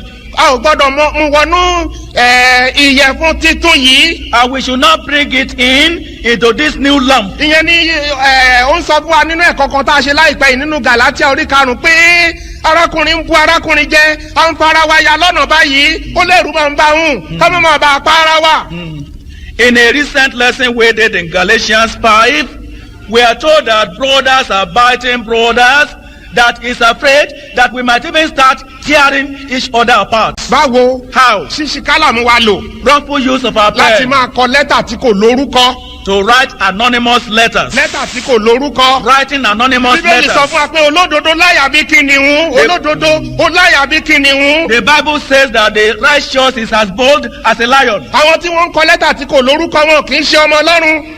Those who write anonymous letters are not children of God. àwọn tí wọ́n ń kọ lẹ́tà tí kò lórúkọ wọn ò ní ìfẹ́ ìhìn rere yìí. Those who are writing anonymous letters do not have the love of the gospel. tí wọ́n bá nífẹ̀ẹ́ ìhìn rere yìí tó bá jẹun tó dá wọn lójú ni wọ́n á wá sí gbangba gbàgàdé wípé báyìí ni mo rí báyìí ni mo mọ̀. If they are in love with the gospel and they are sure of what they are saying, they be bold enough to come out and say boldly what they saw and know. ìhìn rere mímọ́ nìyí. This is a holy gospel. ìhìn rere pípé ni. This is a perfect ọlọ́run kì í gospel. bu ẹnikẹ́ni níbo ìkookò. And God does not pamper anybody. ìgbà tí Dáfídì dẹ́ṣẹ̀ When David sinned, ọlọ́run sọ fún wòlíì God told the prophet, ó ní kó lọ sọ fún pé ó dẹ́ṣẹ̀. go and tell him he has sinned. kò sí báyìí ń bẹ. There's nothing to kò hide. sí kọ̀lọ̀kọ̀lọ̀ ń bẹ. There is nothing to hide. kì í ṣe fún ti wòlíì láti lọ kọ orúkọ Dáfídì a rí ẹ bó ṣe ṣe o ó gba ìyàwó arákùnrin kan òun ìwà yẹn ṣá ò dá o tó o bá ṣọ́ra ọlọ́run á bá ẹ jà o akọni ká sọ fún ẹ ní o. The prophet. ìgbà tó dẹ̀ wo mo ti sọ fún yín tí n bá ti já lẹ́tà níbi iṣẹ́ mi báyìí máa wo ibi tó ti wá máa lọ́wọ́ sálẹ̀ ẹni tó kọ́kọ́ ń bá lè máa bá ohun tí mo ń kà ń bẹ́ lọ gbàtà bá dé tí Dáfídì dẹ̀ gba lẹ́tà ó ní kò lórúkọ ta ní kọ eléyìí èèyàn kan ló kọ lẹ́tà yẹn sí o ọlọ́run ló kọ lẹ́tà sí ọlọ́run á sì dá ẹ lóhùn ìdáhùn tó sì máa dá ẹ lóhùn ìdáhùn ìdájọ́ ni nítorí pé ọlọ́run kì í ṣe olùpilẹ̀ṣẹ̀ rúdurùdu irú ìwé tí kò lórúkọ bẹ́ẹ̀ àbí tọ́tì ni àbí ẹ̀gìn ni àbí dọ́kàsì ni àbí irene ni àbí tàmẹ̀dù ni ọlọ́run kì í ṣe bẹ́ẹ̀. The prophet did not sit down after getting the commission from God to address a letter to David and then address the letter, "Oh King David, even though you thought that what you did is hidden, we know it. We know how you committed adultery, how you snatched that man's wife, and you put an end to his life. We knew all that. We are drawing your attention to it so that you may do something about it." Now in my office when I get a letter, the first thing I look at is the writer. The address And then the writer, so that my mind may follow what I am reading. Now if David had got an anonymous letter from that prophet, it would not have served the purpose. And when you write an anonymous letter, note that you are not writing that letter to a human being, you are writing it to God. And God is going to reply you with judgment. Because our God is not a God of confusion. When you get an anonymous letter, it keeps you pondering. It keeps you wondering, who is the writer? Is it James? Is it John? Is it Mary? Is it Esther? àwọn kì í ronú lé lórí o. We don't consider it. nítorí àwa kọ́ náà kọ sí. Because it's not written to ẹni us. tí wọ́n kọ sí la máa gbé lọ bá. We take it to God. ṣùgbọ́n gbọ́n tó wí. But then listen to what he says. àìsáyà orí 30:3. Isaiah 33 ẹsẹ̀ kínní. verse 1. ègbé ni fún ìwà abanijẹ́ o tí a kò sì bà ọ́ jẹ́ tí ń hùwà rékèrèkè tí a kò sì wà rékèrèkè sí ọ nígbà tí ìwọ ó dẹ́kun àti banijẹ́ a ó bà ọ́ jẹ́ àti nígbà tí ìwọ bá fi òpin sí ìhùwà rékèrèkè wọ́n ó hùwà rékèrèkè sí ọ. Isaiah 33:1. Woe to thee that spoilest, and thou was not spoiled, and dealest treacherously, and they dealt not treacherously with thee. When thou shalt cease to spoil, thou shalt be spoiled. And when thou shalt make an end to deal treacherously, they shall deal treacherously with thee. àwọn tí wọ́n ń kọ lẹ́tà tí kò lórúkọ abanijẹ́ ni wọ́n o. Those who write anonymous letters are spoilers. nǹkan ọlọ́run sì máa ṣe fún wọn ló ń sọ yìí o. And that is what God is going to do to them. ẹ jẹ́ ká kíyèsára. Let us beware. a ò fẹ́ mú ìfura wọnú ẹnikẹ́ni. We don't want to bring suspicion to a anybody. fẹ́ sìn tọkàntọkàn. We want to serve with our soul and a fẹ́ spirit. sìn pẹ̀lú gbogbo àyà wa. We want to worship God in a spirit fẹ́ and kí in truth. àdúrà wa kó máa lọ síwájú ìtẹ́ ọlọ́run. We want our prayers to ascend to the throne of God. ṣùgbọ́n ìgbà tá a bá ń hùwà rékèrèkè But bá ò when- sì ṣòótọ́ orin yẹn sọ ó láwọn ló máa dọ́rùn ó láwọn tó lè ṣòótọ́ títí dójú ikú wọn kì í ṣe olóòótọ́ tó bá ṣe olóòótọ́ wà But- jáde síta wà lọ bá olùṣọ́ àgùntàn pé wà mú ń tàn papà dání lẹ́yìn tó ti bá sọ tí ò gbà wá ní lágbájá báyìí báyìí ìwà báyìí báyìí ló hù mo rí ó ṣe é ṣùgbọ́n láì ṣe yẹn tó ń lọ kọ lẹ́tà ọlọ́run ló ń kọ lẹ́tà sí ọlọ́run á dé sí padà èsì tó máa dá padà fún ẹnìyẹn o. When you are dealing like that, you know you are courting disaster when you employ cunning and when you employ treachery in dealing with your brother and your sister. Because we have a song that says that those who are righteous and truthful to death, those are the people who will make heaven. If you are sure of your stand, and if you want to live the Christian life, you must have been telling your brother or sister about that same point. And when he's not prepared to listen to you, you take him or her to your pastor to tell your pastor about it. If you do anything contrary, you are caught in the judgment of God, and God will judge you. mi ì ṣiṣẹ́ ìjọba o. I'm not a government employee. ṣùgbọ́n mo ń gbọ́ fìrìfìrì pé tí ọmọkùnrin yìí ó ń ṣiṣẹ́ lábẹ́ mi a sì ní ọ̀gá kan lókè tí n bá máa fi ẹjọ́ ẹ̀sùn ọ̀gá tókè máa kọ ẹ̀sùn ẹ̀ máa dẹ̀ fi ṣọ́ sọ̀gá tókè ẹ̀dà ìwé yẹn máa fi ṣọ́ sí kó rí ẹ̀sùn tí mo fi sùn kó bá lè lọ gbéra ẹ̀ níjà níwájú ọ̀gá lọ́hùn. There is a line of authority administratively in offices or government departments. You report through somebody to the overall boss. If you have anything against your direct boss and you want to make a report, you still have to write your memo through that same boss so that it will be the one to forward your memo and he will know in advance how to defend himself. Bí ó bá rí bẹ́ẹ̀ nínú iṣẹ́ ìjọba ayé mélòó ní tọlọ́run. If that is so in secular business, how much more in God's business? Ìdápadà tí Ọlọ́run máa dápadà fún àwọn tó bá ń hurú ìwà bẹ́ẹ̀ nìyẹn o. And that is the reply those people, anonymous writers, are going to get from God. Ọlọ́run á bà wọ́n jẹ́. God will spoil them. Àrékérekè tí wọ́n ṣe Ọlọ́run á tún hùwà àrékérekè sí wọn. God will also deal treacherously with them as they have been treacherous. Ìrírí là ń sọ o. We are speaking from experience. Àwọn kan wà ní ìgbà díẹ̀ sẹ́yìn tàbí ọjọ́ pípẹ́ sẹ́yìn wọ́n di rìkíṣí sí ènìyàn Ọlọ́run. Ẹ̀rí àwọn èèyàn wọ̀nyí èèyàn Ọlọ́run tí ò ṣẹ̀ tí ò mọwọ́ tí ò mẹsẹ̀ wọ́n di rìkíṣí sí. Ṣùgbọ́n má jẹ́ kó yà ọ́ lẹ́nu pé gbogbo ìgbèrò tó gbé yẹn sí èèyàn Ọlọ́run tí ò sì ní ìdánilójú tí ò fìdí ẹ̀ múlẹ̀ orí ẹ̀ ló máa dàlé. Those who conspired paid dearly for it. And note it too that all your conspiracy against the man of God who has done nothing is going to hit you back. Kí ni ṣẹlẹ̀? What happened? Ìkan nínú àwọn onírìkíṣí yìí ìyàwó ẹ̀ fi sílẹ̀. One of the people conspired, his wife left him. Ìkejì náà onírìkíṣí yìí ó wá lọ bẹ ìyàwó ẹ̀ pé a máa fọkọ ẹ̀ sílẹ̀.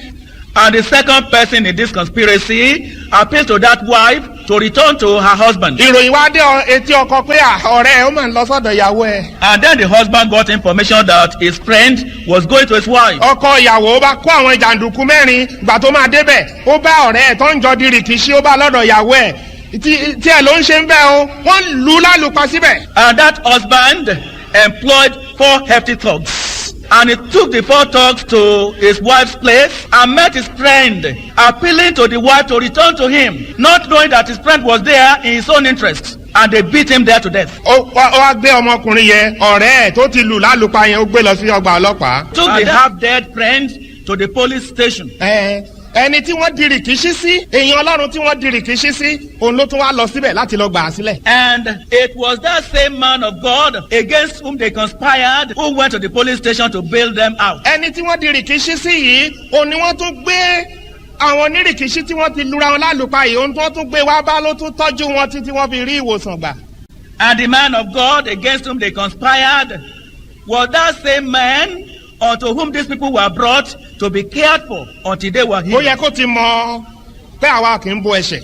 You should know that we do not cover sin. Ṣùgbọ́n àwa kì í ṣe ẹni tó ń dẹ ajá láti máa wá ẹni tó ń dẹ́ṣẹ̀ káàkiri. But then we are not hunting dogs, sniffing sin here and there. N ta ń dúró dè ní Ọlọ́run. We are waiting upon God. Àwa ọmọ ẹni tó dẹ́ṣẹ̀. We don't know the sinner. Àwa ọmọ ẹni tó ṣòótọ́. We don't know the righteous. Àwa ọmọ ẹni tó ṣàìṣòótọ́. We don't know the unrighteous. Ṣùgbọ́n Ọlọ́run wá. But our God Ojú tó mú hàn ní. is all eyes. Ọlọ́run wá. Our God Ojú tó ríran ní. is all eyes, all seeing. Ohun tí àwọn tí wọ́n ń ṣerú ìwà bẹ́ẹ̀ ni pé Ọlọ́run ti fà jù. Ó yẹ kó Ọlọ́run ti ṣe nǹkan.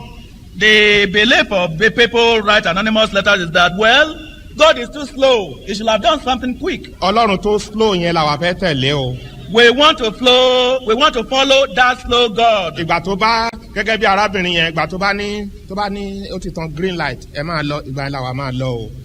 And it is when that God bids us go that we go. When he bids us stay, we stay. Wo Kọ́ríńtì kìíní o. 1 Corinthians. Orí kẹrin o. 1 Corinthians 4. Ẹsẹ̀ karùn-ún o. 1 Corinthians 4 verse 5. Láti fi hàn pé n ta dúró lé lórí nìyẹn o. To declare where we stand. Láti fi hàn pé Ọlọ́run wa kì í ṣàfọ́jú Ọlọ́run o. To prove that our God is not a blind God. Nítorí náà ẹ má ṣe ìdájọ́ ohunkóhun ṣáájú àkókò náà. 1 Corinthians. Ẹ̀yin tẹ́ ń kọ lẹ́tà tí kò lórúkọ. 1 Corinthians 4:5. Therefore judge nothing before the time, you anonymous writers. Títí Olúwa yóò fi dé. Until the Lord comes. Títí Olúwa máa fi nǹkan yẹn hàn gbágádé. Until the Lord will show that thing clearly. Ẹni tí ó mú ohun òkùnkùn tí ó farasin wá sí ìmọ́lẹ̀ tí ó sì fi ìmọ̀ ọkàn hàn. Nígbà náà ni olúkúlùkù yóò sì ní ìyìn tirẹ̀ lọ́dọ̀ Ọlọ́run. Mo bẹ̀ yín, mo dá yín lẹ́kun, ẹ yéé ṣe. Ọlọ́run lẹ kọ́ sí. Ọlọ́run sì máa dá yín lóhùn. Ṣùgbọ́n Ọlọ́run wa tá ń sìn níhìn yìí, Ọlọ́run tó ríran ní. Tó bá rí ẹ̀ṣẹ̀ ní gbèsè ayé ẹnikẹ́ni tó ti bẹ́ẹ̀ tó ti rọ̀ tó ti bá sọ̀rọ̀ tó ti bá jíròrò tí ò bá gbà òwe orí ìkẹrìndínlọ́gbọ̀n ẹsẹ̀ ìkẹrìndínlọ́gbọ̀n. lẹ́yìn tó bá ti bẹ́ẹ̀ tó ti rọ̀ tí ò gbà ó ní ẹni tó fi ẹ̀tàn bo ìríra rẹ̀ mọ́lẹ̀ tó fẹ́ tàn tó fi ṣẹ́ tó fẹ́ rí tó fi gbòkègbodò tó fi bo ìríra rẹ̀ mọ́lẹ̀ ìwà búburú rẹ̀ láwọn fi hàn níwájú gbogbo ìjọ. ìgbà tó Ọlọ́run bá dẹ̀ ti hàn níwájú gbogbo ìjọ kí ni problem tiẹ̀ ó ń gbaṣẹ́ Ọlọ́run ṣe ewu wà lórí ẹ̀. Therefore judge nothing before the time until the Lord come, who both will bring to light the hidden things of darkness and will make manifest the counsels of the hearts. And then shall every man have praise of God. Our God is not a blind God. It's a God who sees everything. You don't have to go ahead of God by writing anonymous letters. God knows the sinner, and God will continue all along to tell him a sin in order to bring him to the path of rectitude. But when after a long time the sinner does not heed the prompting of God, then what is written in Proverbs 26 verse 26 will then happen to the sinner. Proverbs 26 verse 26. Yes, 26, that's it. Whose hatred is covered by deceit, his wickedness shall be showed before the whole congregation. Lẹ́tà tí kò lórúkọ. Anonymous letters. Mo tún rárá bàdà. It's something really spectacular. Ohun tí a ò tún rí rí. Something we never saw before. Àwọn èèyàn ń fi lẹ́tà tí kò lórúkọ ṣàtúnṣe. People are writing anonymous letters to make their restitution. Ǹjẹ́ irú àtúnṣe bẹ́ẹ̀ ní ìdáríjì? Can that restitution be acceptable? Kò ní ìdáríjì. It cannot be acceptable. Àwọn èèyàn ń kọ lẹ́tà sí mi pé àwọn ṣe báyìí tó náà kí n dáríjì àwọn òlí. Ta ni mo fẹ́ bá sọ? Tó bá ń fẹ́ dáríjì wá sọ́dọ̀ mi. À ń jọ ríra lójúkojú à ń jọ sọ̀rọ̀. Nígbà tó rí ìgbà tó máa jẹ́wọ́ fọ́lọ́run ìwà àtọ́lọ́run lẹ́yìn jọ ń sọ. Ó sọ pé ìwà wo orí ìwà tá ń wù bẹ́ẹ̀ láwọn ibi tá a ti jáde wá. Àrùn lágbájá kan kó bá mi sọ fọ́lọ́run pé mo ṣẹ̀ o. Ṣùgbọ́n mi tó fojú kan mi ní fojú kan òun. Ìgbà tó bá fojú kan Ọlọ́run ò rí dáríjì. Ìgbà tó fojú kan mi ò lè rí dáríjì. Torí pé èmi ló ṣẹ̀. Kí ni mo ṣe láàrin ẹgbẹgbẹ̀rún yìí? Ta ni mo mọ̀ tó hurú ìwà bẹ́ẹ̀ tí máa ní mo dáríjì? Torí náà tó bá máa wá dáríjì wá ìdáríjì lọ́nà tó tọ̀nà. Lẹ́tà tí kò lórúkọ kì í mú dáríjì wá, ìdálẹ́bi ló mú wá. People are writing anonymous letters to make their restitution. They write to me without putting their names, making restitution, asking me to forgive. Whom am I forgiving? If you want to make restitution, you come to me and we talk face to face and mouth to mouth. Because when you are confessing to God, you spoke to God face to face. If you are therefore making any restitution, you have to come to me face to face. You have to tell me face to face. And then I can forgive you. But when you write an anonymous letter to make a restitution, is not the proper way to make a restitution, and you cannot be forgiven. Fún ìkàdé ọ̀rọ̀ yìí, ọ̀rọ̀ kókó tá ń sọ yìí. As a conclusion to this point, the point we are discussing, Matthew orí kejìlá.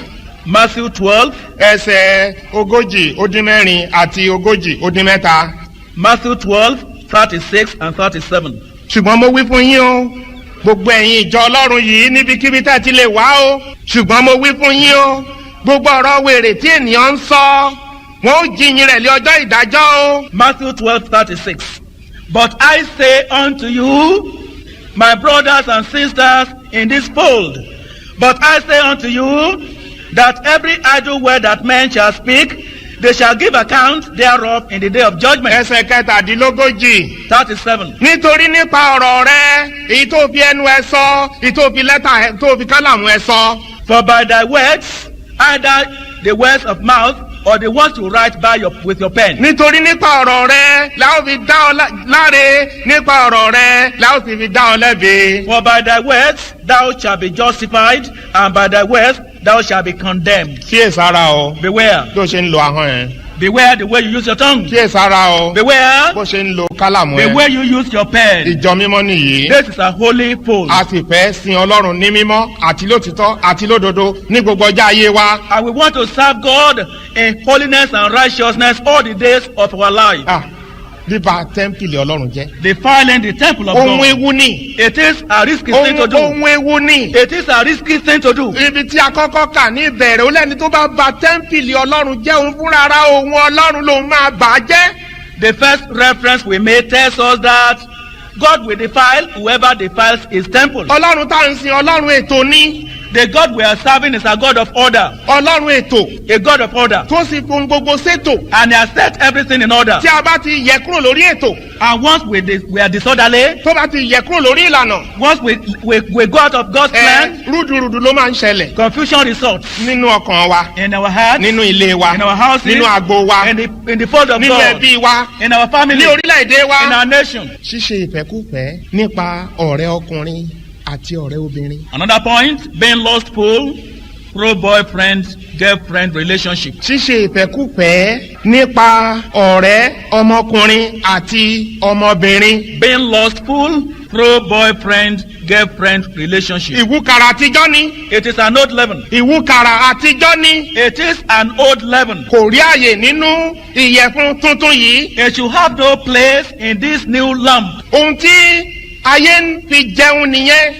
That is the stock in trade of the world. ohun tí ayé ń mu bí ẹni mu mi nìyẹn. That is what the world eats as food. ṣùgbọ́n níhìn yìí nínú ìjọ yìí ní ibikíbi tá a bá ti wá kò sí àfòfún ọlọ́run ò fààyè sílẹ̀ fún. But in this church, no matter where we come from, there's no room for it because God gives no room to it. Kọ́ríńtì kìíní orí keje. 1 Corinthians 7. Kọ́ríńtì kìíní orí keje. 1 Corinthians chapter 7. mú ń ka ẹsẹ̀ kẹjọ àti kẹsàn-án. Verses 8 and 9. ṣùgbọ́n mo wí fún àwọn àpọ́n àti opó pé ó dára fún wọn bí wọ́n bá wà bẹ́ẹ̀ gẹ́gẹ́ bí èmi ti wà. 1 Corinthians 7, 8. I say therefore to the unmarried and widows, it is good for them if they abide even as I. ẹsẹ̀ kẹsàn-án. Verse 9. ṣùgbọ́n bí wọn kò bá lè mára dúró kí wọn kí ó gbéyàwó. Verse 9. But if they cannot contain, let them marry. ọlọ́run ètò là ń sìn o. We are serving a God of order. ìgbà tí ọlọ́run dá ayé ó dá ọkùnrin kan ó dá obìnrin kan. When God created this world, He made a man and a woman. ìgbéyàwó kìíní tá a ṣe ní ọgbà Édẹ́nì ni ọlọ́run sì ní àlùfáà tó ṣe ìgbéyàwó náà. The first marriage ever solemnized was in the Garden of Eden, and God was the officiating minister. láti ìgbà náà ni ọlọ́run ti fi àṣẹ àti àǹfààní sílẹ̀ fún ọmọ ènìyàn láti máa gbéyàwó kí ọkùnrin kó gbéyàwó kí obìnrin kó fẹ́ ọkọ kí ó bá lè ṣeé ṣe fún wọn láti gbé ìgbésí ayé tí ọlọ́run fẹ́ kí wọ́n gbé nínú ayé. Ever since God has ordained and given people the privilege to get married, a man should have a wife and a woman should have a husband, so that it may be possible for them to live the type of life that God purposed for them. àyúnwá àyúnbọ̀ àyúnwá àyúnbọ̀ ńlẹ́sẹ̀ ń dún. Well, going and Back and coming, forth, back and forth. That is the way it happens. ní ibi tí a kà yìí. In this reference, Pọ́ọ̀lù ó ní àmọ̀ràn tòun ni pé ẹ̀yàn àpọ́n àtẹ̀yìn opó ó ní ṣé ni ká ẹ dúró bóun ti dúró. here Paul is giving his advice that he will advise that people stand as he stood, the widows and the unmarried. dàbí mo ti dà ìjà ló ń dálẹ̀ o. Be like me may be a cause of strife. àwa yóò fira ìgbódi o. And when you speak for other people, you want others to be like you, you make enemies. 1 2 3 4 5 6 àwa mẹ́fà. We are 6 in number. a lọ sílé Àjàyí. We go to Ajayi's ó house fẹ́ ṣe wá lálejò. and he wants to entertain us. ó ní ẹ wá jẹun o. And invites us to table. oúnjẹ ló ti wà nílẹ̀ yìí o. And there's food already on the table. mo ní àwa àti yóò. And I reply, no, we are already full. kò ṣe àti yóò àti So yóò. thank you, we are already full. pẹ̀lú inú fún ẹ̀dọ̀fún akúrò nílé ẹ̀. And then we leave the house. gbàtà wa dé ta. And then coming out, Christian wá wò mí kí ló ṣe mọ̀ pé mi yóò náà pàápàá. and then one of us looks at me and complains. How can you speak for me? Did I tell you I was full? broda tọ́tì wá sọ mọ̀ mi ò máa jẹun lé láàárọ̀ yìí náà fàánà ti jẹun lé Àjàyí wọ́dẹ̀ láti yó. And the second person, maybe Brother Toti, adds, I didn't take breakfast and I should have been able to eat there, and you told him we are full. ìyẹn náà ṣe sọ pé àwa yóò fira ẹ̀gbọ́dì nìyẹn o. Then when you speak for others, you make enemies. kí Pọ́ọ̀lù kó má bàa di ọ̀tá àwọn ènìyàn wá pé padà àyún wá àyún bọ̀ wá pọ̀rọ̀ yẹn padà. Back and forth, so that Paul may not make enemies, he goes to the other side. ó ní bí wọn bá lè mára dúró ó ní kí wọn gbéyàwó. That if they cannot contain, let them marry. àwa ń wàásù ìgbéyàwó níhìn yó. We are preaching marriage here. ìlànà Ọlọ́run ni o. It is God's ordinance. òfin Ọlọ́run yẹn ọkọ kan obìnrin kan òun la dúró lé lórí. And in that law of God, one man, one wife, that is where we stand. títí Jésù máa fi padà a ò ní yí kúrò a ò ní yí padà. And until Jesus comes, that will be our stand, we will not change. òdiwọ̀n náà nìyẹn o. That is the standard. ẹni tó bá fẹ́ bá wa rìn. If you want to keep our company, o gbọ́dọ̀ jẹ́ oníyàwó kan ọlọ́kọ kan. you must have one husband and one wife. a ò fẹ́ lọ púpọ̀ sínú yẹn sìn. We don't want to go a lot into that. ó wá sọ síwájú inú Goes ẹsẹ̀ on, kẹsàn-án. verse 9. nítorí ó sàn láti gbé ìyàwó ju àti ṣe ìfẹ́kúfẹ́ lọ. Second part of verse 9. For it is better to marry than to burn. kókó tá ń lọ nìyẹn o. That is the point we are ó driving sàn at. láti gbé ìyàwó ju àti ṣe ìfẹ́kúfẹ́ lọ. That is the point we are driving at. For it is better to marry than to burn. lára ohun tí máa ń fi kó àwọn tí wọ́n ń fẹ́ fẹ́ra wọn ọ̀dọ́mọkùnrin àti ọ̀dọ́mọbìnrin Hébérù orí kẹtàlá ẹsẹ̀ kẹrin ni máa ń ṣí fún wọn tán bá ti bára wọn sọ tàbí tán wá sọ fún ìjọ tí ìjọba ní kò burú ẹ lọ bára yín sọ o ayá tètè ya kí wọn lílọ Hébérù orí kẹtàlá ẹsẹ̀ kẹrin ni máa fi ń kí wọn nílọ. The young ones who come to me, fiancés planning to marry, and they come for counseling, what I confront them with is Hebrews 13 verse 4. mo máa ń sọ fún wọn pé kí ìgbéyàwó kó lé ọlá láàrin gbogbo ènìyàn o kí àkété sì já ilé rí nítorí àwọn àgbèrè àti àwọn panṣágàlì Ọlọ́run yóò dá lẹ́jọ́. Hebrews 13:4. Marriage is honorable in all, and the bed undefiled. But warmongers and adulterers, God will judge. àdúró ti ìlànà Ọlọ́run lórí ọ̀rọ̀ ìgbéyàwó. We stand by God on marriage, ṣùgbọ́n ọ̀rọ̀ ìfẹ́kúfẹ́ on adultery, ọ̀rọ̀ ìfẹ́kúfẹ́ lust, on lust. ìwúkàrà àtijọ́ ni. Lust is old leaven. kò sí àyè nínú ìyẹ̀fun titun yìí. There is no place for it in the new lamp. ewu ńlá ló yí wa ká. There is a danger all about. kì í ṣe pé ewu nìkan. Not only danger, ó ti ṣe ọ̀pọ̀lọpọ̀ lọ́ṣẹ́. it has already ruined many people. ó ti ṣe ọ̀pọ̀lọpọ̀ lọ́ṣẹ́ yàtọ̀ sí pé ó bà tẹ́ḿpìlì wọn jẹ́ àwọn pàápàá ó ti pa wọ́n run ó ti sọ wọ́n di tó bá ṣe pé ẹ̀dùn arinlẹ̀ ni bóyá ìbá tún ní àǹfààní àti tún gòkè tí ó bá rí igi ṣùgbọ́n ó ti sọ wọ́n di èrò ọ̀run àpáàdì. It has literally ruined many people, not only by defiling their temple, but by making them not only spiritually wretched, because if they are wretched, there can still be hope, because they can still come back to God.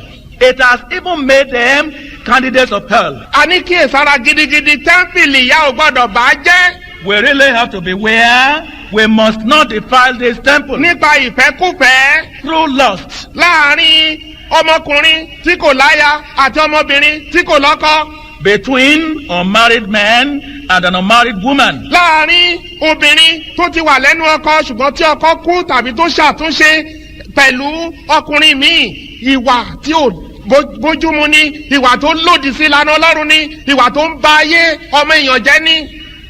Between a woman who is widowed or a woman who is not the rightful wife and left the husband's place in restitution and another man, it is unseemly, it is a sin. a rí ọṣẹ tó ń ṣe ni a ṣe ń kọ́ wa la ṣe ń kì wá nílọ̀ tó bá fẹ́ gbéyàwó ṣùgbọ́n yàtọ̀ sí yẹn tí a bá rí fínrín wípé òun rin ìrìn lọ́nà ìfẹ́kúfẹ́ kí Ọlọ́run kó tó mú ìdájọ́ wá ohun tí Bíbélì sọ fún wa ni pé ká yọ irú ẹni bẹ́ẹ̀ kúrò nínú àárín wa. Because we see the havoc it does, we are therefore warning all the time. What we advise is that people should marry and that people should live holy lives. Now, if we see that people, before they marry, they are lustful, well, what the Bible says is that we should remove such an one from our midst. nítòótọ́ ni Ọlọ́run ṣe ètò ìgbéyàwó sílẹ̀ ṣùgbọ́n Ọlọ́run náà ló tún sọ nínú ọ̀rọ̀ ẹ̀ pé gbogbo wa kọ́ la máa gbéyàwó gbogbo wa kọ́ la máa fẹ́ kọ ìlànà Ọlọ́run ni àwa náà sì lòdì sí. Even though God has ordained marriage in the Bible, It is that same God who says that we are not all going to get married. It's not every man who will have a wife. It's not every woman who will have an husband. And we are not against that. ṣùgbọ́n ìfẹ́kúfẹ́ kò sí àyè ẹ̀ nínú ìjọ yìí o. ẹnikẹ́ni tó bá rìn ní bèbè ẹ̀ tó bá múrú ìwà bẹ́ẹ̀ wọ bí báyìí irú ẹni bẹ́ẹ̀ kí ọlọ́run kó tó parun á fi ẹ̀ṣẹ̀ á fi hàn ayé. There is no room for lust in this church. Whoever goes near it, not even doing, whoever goes near it, before God destroys him, he will reveal his sin to all people. òwe orí kẹfà. Proverbs 6. òwe orí kẹfà. Proverbs 6. mo ń sọ mo ní kò sí àfo fún ọ̀rẹ́ ọkùnrin àti ọ̀rẹ́ obìnrin kò sí àfo fún rárá. As I said, there is no room for boyfriend-girlfriend relationship here. gbogbo ọkùnrin tó wà ní chọ́ọ̀chì ọ̀rẹ́ mi ni wọ́n.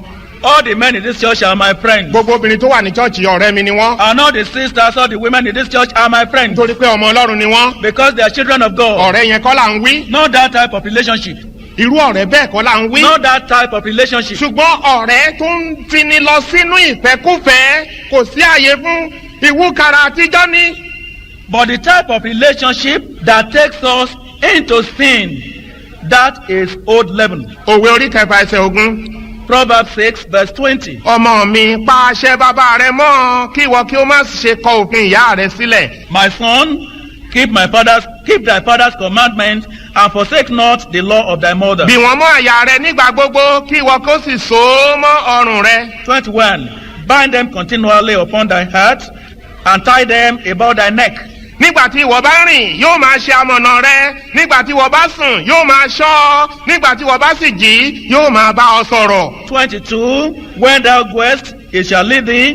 When thou sleepest, it shall keep thee. And when thou awakest, it shall talk with thee. nítorí pé àṣẹ ni fìtílà òfin sì ni ìmọ́lẹ̀ àti ìbáwí ẹ̀kọ́ lé ọ̀nà ìyè. 23. For the commandment is a lamp, and the law is light, and reproofs of instruction are the way of life. fún kínni. Why? For what? gbogbo èyí. All this, ó ní ọmọ mi. my son. àwọn ọmọ ọlọ́run ló ń pè lọ́mọ yẹn o. That is the children of ó God. ní kò fi etí sí ẹ̀kọ́.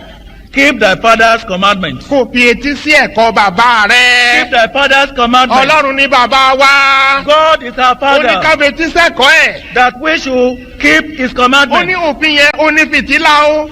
That law is a lamp. ẹ̀kọ́ yẹn ó ní ìmọ́lẹ̀ sọ́nà iye o. That the commandment is a light Ó unto ní- ó salvation. ní ẹ̀kọ́ yẹn òfin yẹn ìlànà yẹn àwa di traffic warden fún ẹ o. That commandment, that law, that ordinance becomes a spiritual traffic warden. ẹsẹ̀ kejìlélógún nígbà tí wọ́n bá rìn yóò máa ṣe amọ̀nà rẹ o tó But- bá rìn lọ. Yes. tó bá ti débi kòríta gbàbí má gbàbẹ̀ ibi ni kò gbà o ibi ni kò gbà. Verse 22. When thou goest, it shall lead thee. When you are going and you get to a crossroad, it will direct you aright, tell you where to go and where not to go. nígbà tó bá sùn lálẹ́ o òfin yìí ọ̀rọ̀ yìí nípasẹ̀ áńgẹ́lì ọlọ́run ńgbà tí ìpàdé yìí máa bẹ̀rẹ̀ mí ti rẹ níná o lára ìwé ìkíni tí wọ́n fi ṣọ́ sí mi wọ́n ya àwọn áńgẹ́lì méjì kí n mọ ibi tó ti rí àwòrán mi ó wá lọ fi mí sáàárín ó wá gbé àwọn áńgẹ́lì méjì wọ́n ń gbàdúrà fún mi mo dúpẹ́ lọ́wọ́ yín fàdúrà tẹ́ ń gbà fún mi ẹ má dákẹ́ o ẹ má dákẹ́ o onígbà tó bá sùn àwọn áńgẹ́lì ọlọ́run á máa ṣọ́ ọ. When thou sleepest, part of the greetings I received for this camp meeting, somebody drew 2 angels and put my picture in between. The angels praying for me. I appreciate your prayers. Please do not relent your prayer effort on my behalf. When thou sleepest, it shall keep thee. The angels of the Lord will keep thee. That is, this law, this commandment will keep thee. nígbà tí wọ́n bá sì jí yóò sì máa bá ọ sọ̀rọ̀. And when thou awakest, it shall talk with thee. nítorí kíni. For what purpose? ẹsẹ̀ kẹrìnlélógún o. Verse 24. láti pa ọmọ kúrò lọ́wọ́ obìnrin búburú nì lọ́wọ́ ahọ́n ìpọ́n ní àjèjì obìnrin. Verse 24. To keep thee from the evil woman, from the flattery of the tongue of a strange má ṣe woman. ìfẹ́kùfẹ́ lé àyà rẹ sí ẹwà rẹ̀ bẹ́ẹ̀ ni kí o má ṣe jẹ́ kí òun kí o fi ìpèǹpéjú rẹ̀ mú ọ. 25. Lust not after her beauty in thy heart, neither let her take thee with her eyelids. nítorí pé nípasẹ̀ àgbèrè obìnrin lènìyàn fi di oníṣù àkàrà kan ṣùgbọ́n aya ènìyàn a máa wá iye rẹ̀ dáradára. 26. For by means of a whorish woman, a man is brought to a piece of bread, and the adulteress will hunt for the precious life. ṣé o rí báyìí? You can see torí ká má bàa bọ́ síta kúté yẹn ni o. that we may not fall into that trap. ó ní kó jẹ́ kẹwàá ẹ̀ kó tàn ẹ́ jẹ o. Don't let her beauty deceive you. ọ̀rọ̀ fẹ́fẹ́fẹ́fẹ́ ẹ̀ má jẹ́ kó tàn ẹ́ jẹ o. And don't let her smart sayings deceive you. èèkánná ẹ̀bí ti wèrè tó fi osùn tó fi kùn ètè ẹ̀ tó fosùn kùn má jẹ́ kó tàn ẹ́ jẹ o. And don't let that painted claws, the very long fingers and the painted lips deceive you. gbogbo lavender tó wà ní tafaji tó dà sí ara má jẹ́ kó tàn ẹ́ jẹ o. And not the perfume bought from Itafaji poured on her body. Don't let the scent deceive you. àgbèrè ni o. She is an adulteress. ìwà ìkà ni o. It is a wicked practice. ìwà ikú ni o. It is a fatal is sin. ó sọ ó ní nípa rẹ̀ ní èèyàn fi ń di oníṣù àkàrà kan.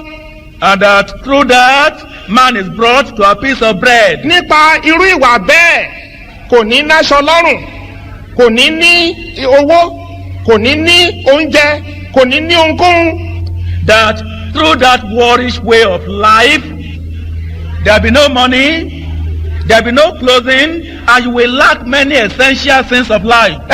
níwájú àwọn àlùfáà méjì kan lẹ́nu ijọ́ mẹ́ta yìí ẹnìkan tó lọ́dún tí wọ́n ti lù bọ́lẹ̀ bẹ́ẹ̀ à ń bi léèrè látọdún tó ti wà ń bí yìí aṣọ ńkọ́ níwọ̀n láṣọ owó ńkọ́ ní kò sí ìgbà kan pàápàá ṣe ni a tún dọ́gbọ́n fún pé máa tọ́jú owó ẹ̀ ó tún gbà wé yẹn mo ní kí adé lójú àwọn àlùfáà ń bèrè kí ló ti ṣe ó ní ẹni tó gbà náà nìyẹn. There was a man in that position discussing with two ministers recently, with the overseer and another minister, a man who had fallen prey to this type of way of life, and he lacks almost everything, no money, and the money has gone after whorish women, no clothing, no essential things of life. You can see it in his appearance. There was a time we arranged his interest to be keeping his money and his passbook. He came to take the passbook and spend the money there after whorish women. nípa ìwà báyìí ni wọ́n fi ń di oníṣù àkàrà kan wọ àwọn ọmọkùnrin wa àwọn ọmọbìnrin wa tá a rán lọ sílé ẹ̀kọ́ ńgbà tí wọn ò tẹ̀ tí mọ tí ọmọ jẹ́ wọ́n á ti lọ bímọ àwọn pàápàá wọ́n sì ń bá àṣìṣe àtìní obìnrin pàápàá màmá ẹ̀ ṣe ń bọ́ gèlè sí nídìí ni wọ́n á ti lọ gbóyún wọ́n á ti lọ bímọ wọ́n á di oníṣù àkàrà kan mú ń kọrin sí kan létí mo ní tó bá mọ̀wé rẹ bàtà á dún ko nílẹ̀ ṣùgbọ́n tó o bá mọ̀wé ẹ pẹlẹbẹ pẹlẹbẹ pẹlẹbẹ. ọ̀rọ̀ ẹ̀rín kọ́ bó ṣe ṣe fún wọn nìyẹn kó má bàa ṣe fún yín là ṣe ń sọ fún yín. Because of this whorish way of life, many young men and many young women have been almost literally ruined, especially our students, young boys and girls in schools. Because of this adulterous way of life, you see very young girls being pregnant and they have children before their time. And what happens? They become paupers. They become wretched.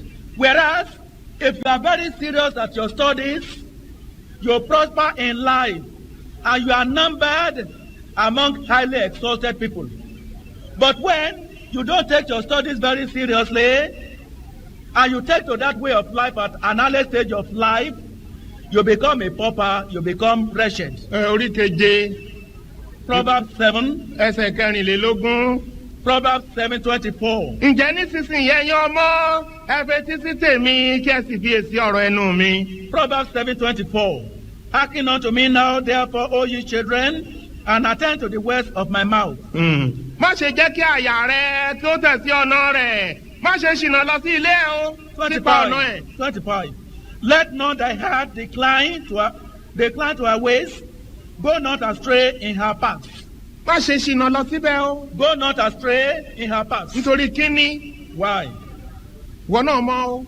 You know, You know why? wà á jẹ́rìí sí ẹsẹ̀ tí mo fẹ́ kà yìí o. And you will testify to the verse I'm going to ó read. ṣeé ṣe kó jẹ́ pé núlé ẹ̀ pàpà lẹ́rìí yẹn wà. And that testimony may be in your very house. ó ṣeé ṣe kó jẹ́ pé ládùúgbò ẹlẹ́rìí yẹn wà. That testimony may be in your neighborhood. ó ṣeé ṣe kó jẹ́ ibi iṣẹ́ ẹlẹ́rìí yẹn wà. That testimony may be in your office. bó ṣe jẹ́ nítorí ọ̀pọ̀lọpọ̀ ènìyàn ni ó ti ṣá lulẹ̀. 26. For she hath cast down many wounded. nítorí ọ̀pọ̀lọpọ̀ alágbára ènìyàn ni àti ti ọwọ́ rẹ̀ pa. Yea, many strong men have been slain by her. wọ́n ọmọ tí ó yẹ kó wà lọ́fíìsì kan máa ṣiṣẹ́ kan ti lọ gboyè kàwé gboyè kan dẹ̀ máa ṣiṣẹ́ kí ni wọ́n ń ta ṣé báwọn ló ń ta èso fáwọn ọmọ ẹlẹ́gbẹ́ wọn tó ń ṣe wà ní skul àwọn ló ń ṣe ráìsì àwọn lọ ṣe ráìsì á ní iṣẹ́ kí ló dẹ̀ ń ṣe àlóhùn tá ń jẹ fún wọn ní ṣùkúrú kan ní ohun kẹ̀ tó yẹ kó jẹ́ principal of a school tàbí lecturer in a school òun wá ìgbà tí ó ti ò tí yẹ kó lọ síbi tó lọ èdè tó ti ṣìnà ẹ̀rí ó ti gbé gbèsè sílé àbó mọ̀ pé gbèsè lọ́mọ ó ti bí àwọn ọmọ yẹn lọ wẹ́ẹ́rẹ́ ọmọ sàn láti jẹun ọmọ sàn láti wọṣọ wá di oníbàárà ọlọ́mọ má ṣe lóníbàárà ṣùgbọ́n má ṣe ra ẹ lóníbàárà nítorí kó má bàa ṣe oníbàárà lọ́lọ́run ṣe mú ẹ wá sí ìhìn yìí ohun gbogbo nígbà wà fún ìgbà láti kẹ́kọ̀ọ́ wà ìgbà láti ṣiṣẹ́ wà mo ń bá ọmọkùnrin kan sọ̀rọ̀ lẹ́nujọ́ mẹ́ta mo ní kí láwọn pààrọ̀ ṣe àwọn wò títí báyìí ìgbà tó ń ṣẹnu kọ́íkọ́ mi ní àárọ̀ à ń pààrọ̀ ṣiṣẹ́ ni torí alẹ́ ìgbà tágbára ò sí mọ́ ìgbà tó kún ò sí mọ́ àkókò ìsinmi nìyẹn nítorí náà tó bá ṣe láàárọ̀ ló máa jẹ lálẹ́ o. Imagine girls who should be in offices in very high positions working and earning very good salary. You see them by the roadside selling oranges or taking rice to sell in schools. Whereas they should be maybe principal in that same school or a lecturer in the same institution. They are there doing many things, selling oranges, selling bread, or selling anything to them. The reason is that they had gone ahead of God to taste the forbidden fruit. And because they have done that, they have their problem at home. Debts. They have children to be fed. And because they are not able to make ends meet, they have a lot of problems. And literally they become beggars. It's that we may not become beggars that we are here. God has brought us under this teaching.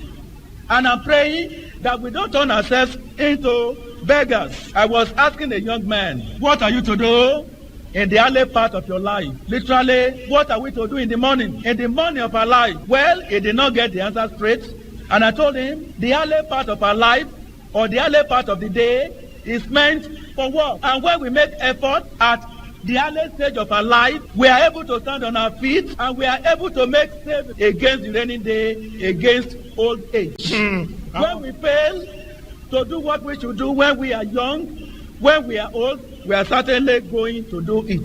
Wọ́n sọ̀rọ̀ kan fún wa. Wọ́n ní ìrírí tá a jèrè ẹ̀ lára ẹlòmíì. Ó sàn ju ìrírí tá ẹlòmíì jèrè lára wa. There is a saying that an experience gained is better than an experience had. Nígbà tá a ń sọ̀rọ̀ ẹlẹ́nujọ́ mẹ́ta èmi àti arákùnrin mi Paul Ìbíkúnlé tá a ti ń jọ rìn kì í ṣọ̀rọ̀ ọdún mẹ́wàá kì í ṣọ̀rọ̀ ogún ọdún kì í ṣọ̀rọ̀ ọgbọ̀n ọdún.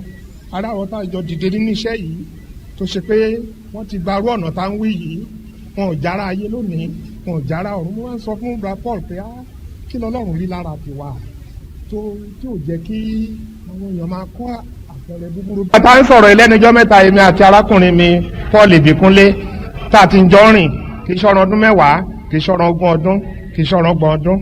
aráwọ̀ tá a jọ dìde nínú iṣẹ́ yìí tó ṣe pé wọ́n ti gbarú ọ̀nà tá a ń wí yìí wọn ò jára ayé lónìí wọn ò jára ọ̀run. Mo máa ń sọ fún bra Paul pé kí lọ́lọ́run rí lára tiwa tí ò jẹ́ kí àwọn èèyàn máa kọ́ àpẹẹrẹ búburú bẹ́ẹ̀. ò ní kú ò ní rùn wà á máa rí àwọn tí ẹ̀ ń jọ dìde tí àwọn á dẹ̀ ga ọlọ́run á dẹ̀ ṣe gbogbo ohun tó fẹ́ ṣe fún wọn gbogbo ohun tó ọlọ́run nípinnu láti ṣe fún wọn ó ti fọwọ́ ara ẹ̀ ó ti fi bà á jẹ́. I and Brother Paul Ìbíkúnlé were discussing the same point recently. We have been together not just for 10 years or 20 years, not even 30 years. And there were people who belonged to this fold at that time, but today they are neither alive nor dead because of the point we are discussing. If you make that your way of life, you may not be dead, but you will not be alive either, because you will see people who were at a point in your life of the same rank, but today they are far better and far more blessed than you are. ọ̀rọ̀ pọ̀ o. There's a lot to say. ó tán lẹ́nu ó kù níkù. Well, we cannot say everything nígbà tí ó ti bà tẹ́ḿpìlì Ọlọ́run jẹ́ báyìí. When you have defiled the temple of the Lord, báwo ló ti rí fún ọ? what is your portion? Mátíù orí kẹtàlélógún. Matthew 23. Mátíù orí kẹtàlélógún. Matthew 23. ẹsẹ̀ ogójì ó dín mẹ́ta àti ogójì ó dín méjì. Matthew 23 verses 37 and 38. Jerúsálẹ́mù Jerúsálẹ́mù, ìwọ tí ó pa àwọn wòlíì tí ó sì sọ òkúta lu àwọn tí a rán sí ọ, ìgbà mélòó mélòó lèmi ń fẹ́ ràdọ̀bù àwọn ọmọ rẹ bí àgbébọ̀ tí ń ràdọ̀bù àwọn ọmọ rẹ̀ lábẹ́ apá rẹ̀, ṣùgbọ́n ẹ̀yin kò fẹ́. O Jerusalem, Jerusalem, thou that killest the prophets and stonest them which are sent unto thee, how often will I have gathered the children together, even as a hen gathered the chickens under her wings, and ye will not. Ẹ̀yin ọmọ Apostolic faith, O members of the Apostolic ẹ̀yin faith, ọmọ Ọlọ́run, O children of mélòó God, mélòó nígbà tí àwọn àlùfáà ti sọ ọ̀rọ̀ ìyànjú fún yín tẹ́ jáde tẹ́ ń lọ gé ọ̀rọ̀ náà, kò sọ dáadáa, kò rìn báyìí, kò ṣe báyìí, kò ṣe báyìí. how often have the ministers of God preached to you, and then you go out to sift the word and to assess the word? He should not have said it, he should have added something here. Ẹsẹ̀ ogójì ó dín méjì. Verse 39. Sáwo àfi ilé yín sílẹ̀ fún yín ní ahoro. Verse 38. Behold, your house is left unto you desolate. Orí kejìlá ìhìnrere ti Mátíù yẹn o. Matthew 12. Ẹsẹ̀ ogójì ó lé mẹ́ta. Matthew 12:43. Títí dé ogójì ó lé márùn-ún. Matthew 12:43 to 45. Nígbà tí ẹ̀mí àìmọ́ kan bá jáde kúrò lára ènìyàn, ńgbà tó rí gbàlà, ńgbà tó Ọlọ́run wẹ̀ ọmọ, ńgbà tó fẹ̀mí ọrùn kún ẹ. Nígbà tí ẹ̀mí àìmọ́ kan bá jáde kúrò lára ènìyàn, a máa rìn kiri ní ibi gbígbẹ́, a máa wá ibi ìsinmi kiri, kì í sì rí. 43. When the unclean spirit is gone out of a man, when you are saved, when you are cleansed, and when you are baptized, he walketh through dry places seeking rest and findeth none. Ẹ̀mí sìgá, ẹ̀mí ọtí, ẹ̀mí àgbèrè, ẹ̀mí sọkúsọ, ẹ̀mí ìbanijẹ́, ẹ̀mí èpè. Ìgbà tó jáde nú ẹ, ó kàn rìn káàkiri ni ó ń wálé káàkiri, ó ń wálé káàkiri, ó ń wálé káàkiri. Wọn ò rí bí pé. When the spirit of smoking, the spirit of drinking, the spirit of backbiting, the spirit of abusing and cursing, when it goes out of you, it's going about not having a dwelling place.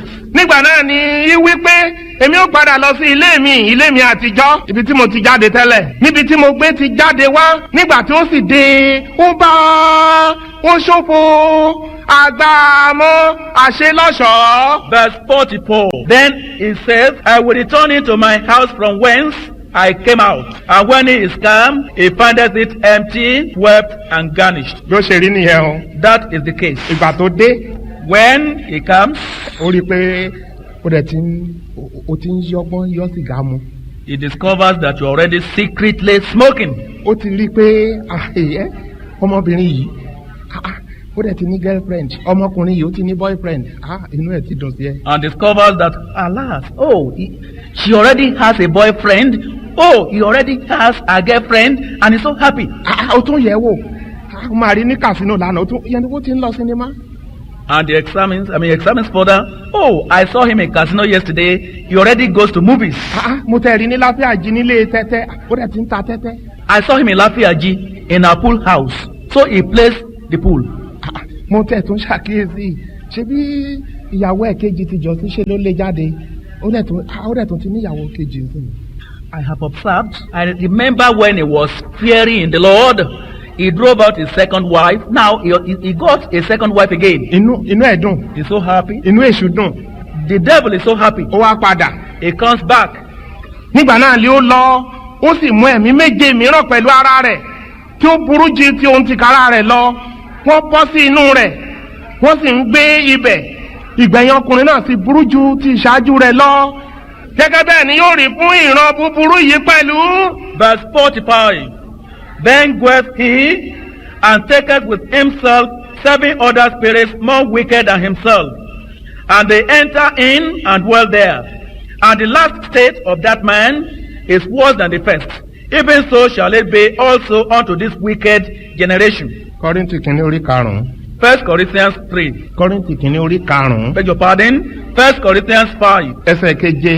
1 Corinthians 5 verse 7. nítorí náà ẹ mú ìwúkàrà àtijọ́ kúrò nínú yín o kẹ́yìn kó lè jẹ́ ìyẹ̀fun titun gẹ́gẹ́ bí ẹ̀yin ti jẹ́ ìwúkàrà nítorí a ti fi ìrékọjá wa àní Kristi rúbọ fún wa. 1 Corinthians 5 7. Purge out therefore the old leaven, that it may be a new lump, as ye are unleavened. For even Christ our Passover is sacrificed for us. nítorí náà ẹ jẹ́ ká ṣe àjọ yìí, ẹ jẹ́ ká ṣe ìjọ yìí pẹ̀lú ìwà mímọ́, Amen. pẹ̀lú ìwà funfun, Amen. pẹ̀lú ìwà pípé, Amen. nítorí pé ẹnikẹ́ni tó bá ṣe lòdì sí ọ̀run ẹ̀ ò dájú o. Yes, verse 8. Therefore, let us keep this feast. Let us keep this church. Let us keep this convention. Let us keep our fold in a very holy, in a very pure, in a perfect way.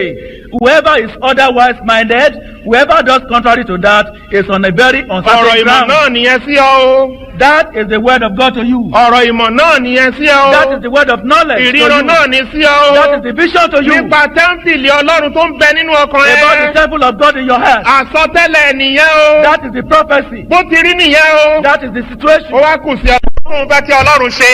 What you want God to do, ńgbà tí kò sẹ́ni tó lè dá a dúró pé kó má ṣe ohun tó ti pinnu ẹ̀. because nobody can stop God from doing whatever He má bà purposes to tẹ́ḿpìlì do. ọlọ́run jẹ́ o. Don't defy the temple of God. má bà tẹ́ḿpìlì ọlọ́run jẹ́ o. Don't defy the temple of ẹni tó God. bá bà tẹ́ḿpìlì ọlọ́run jẹ́. Whoever defies the temple of God, ìdájọ́ ọlọ́run ni pé òun á bà á jẹ́ the o. judgment of God is that He will kí defy ọlọ́run you. má ṣe bà ọ́ jẹ́ o. May God not defy má you. bà ara rẹ jẹ́ o. Don't defy yourself.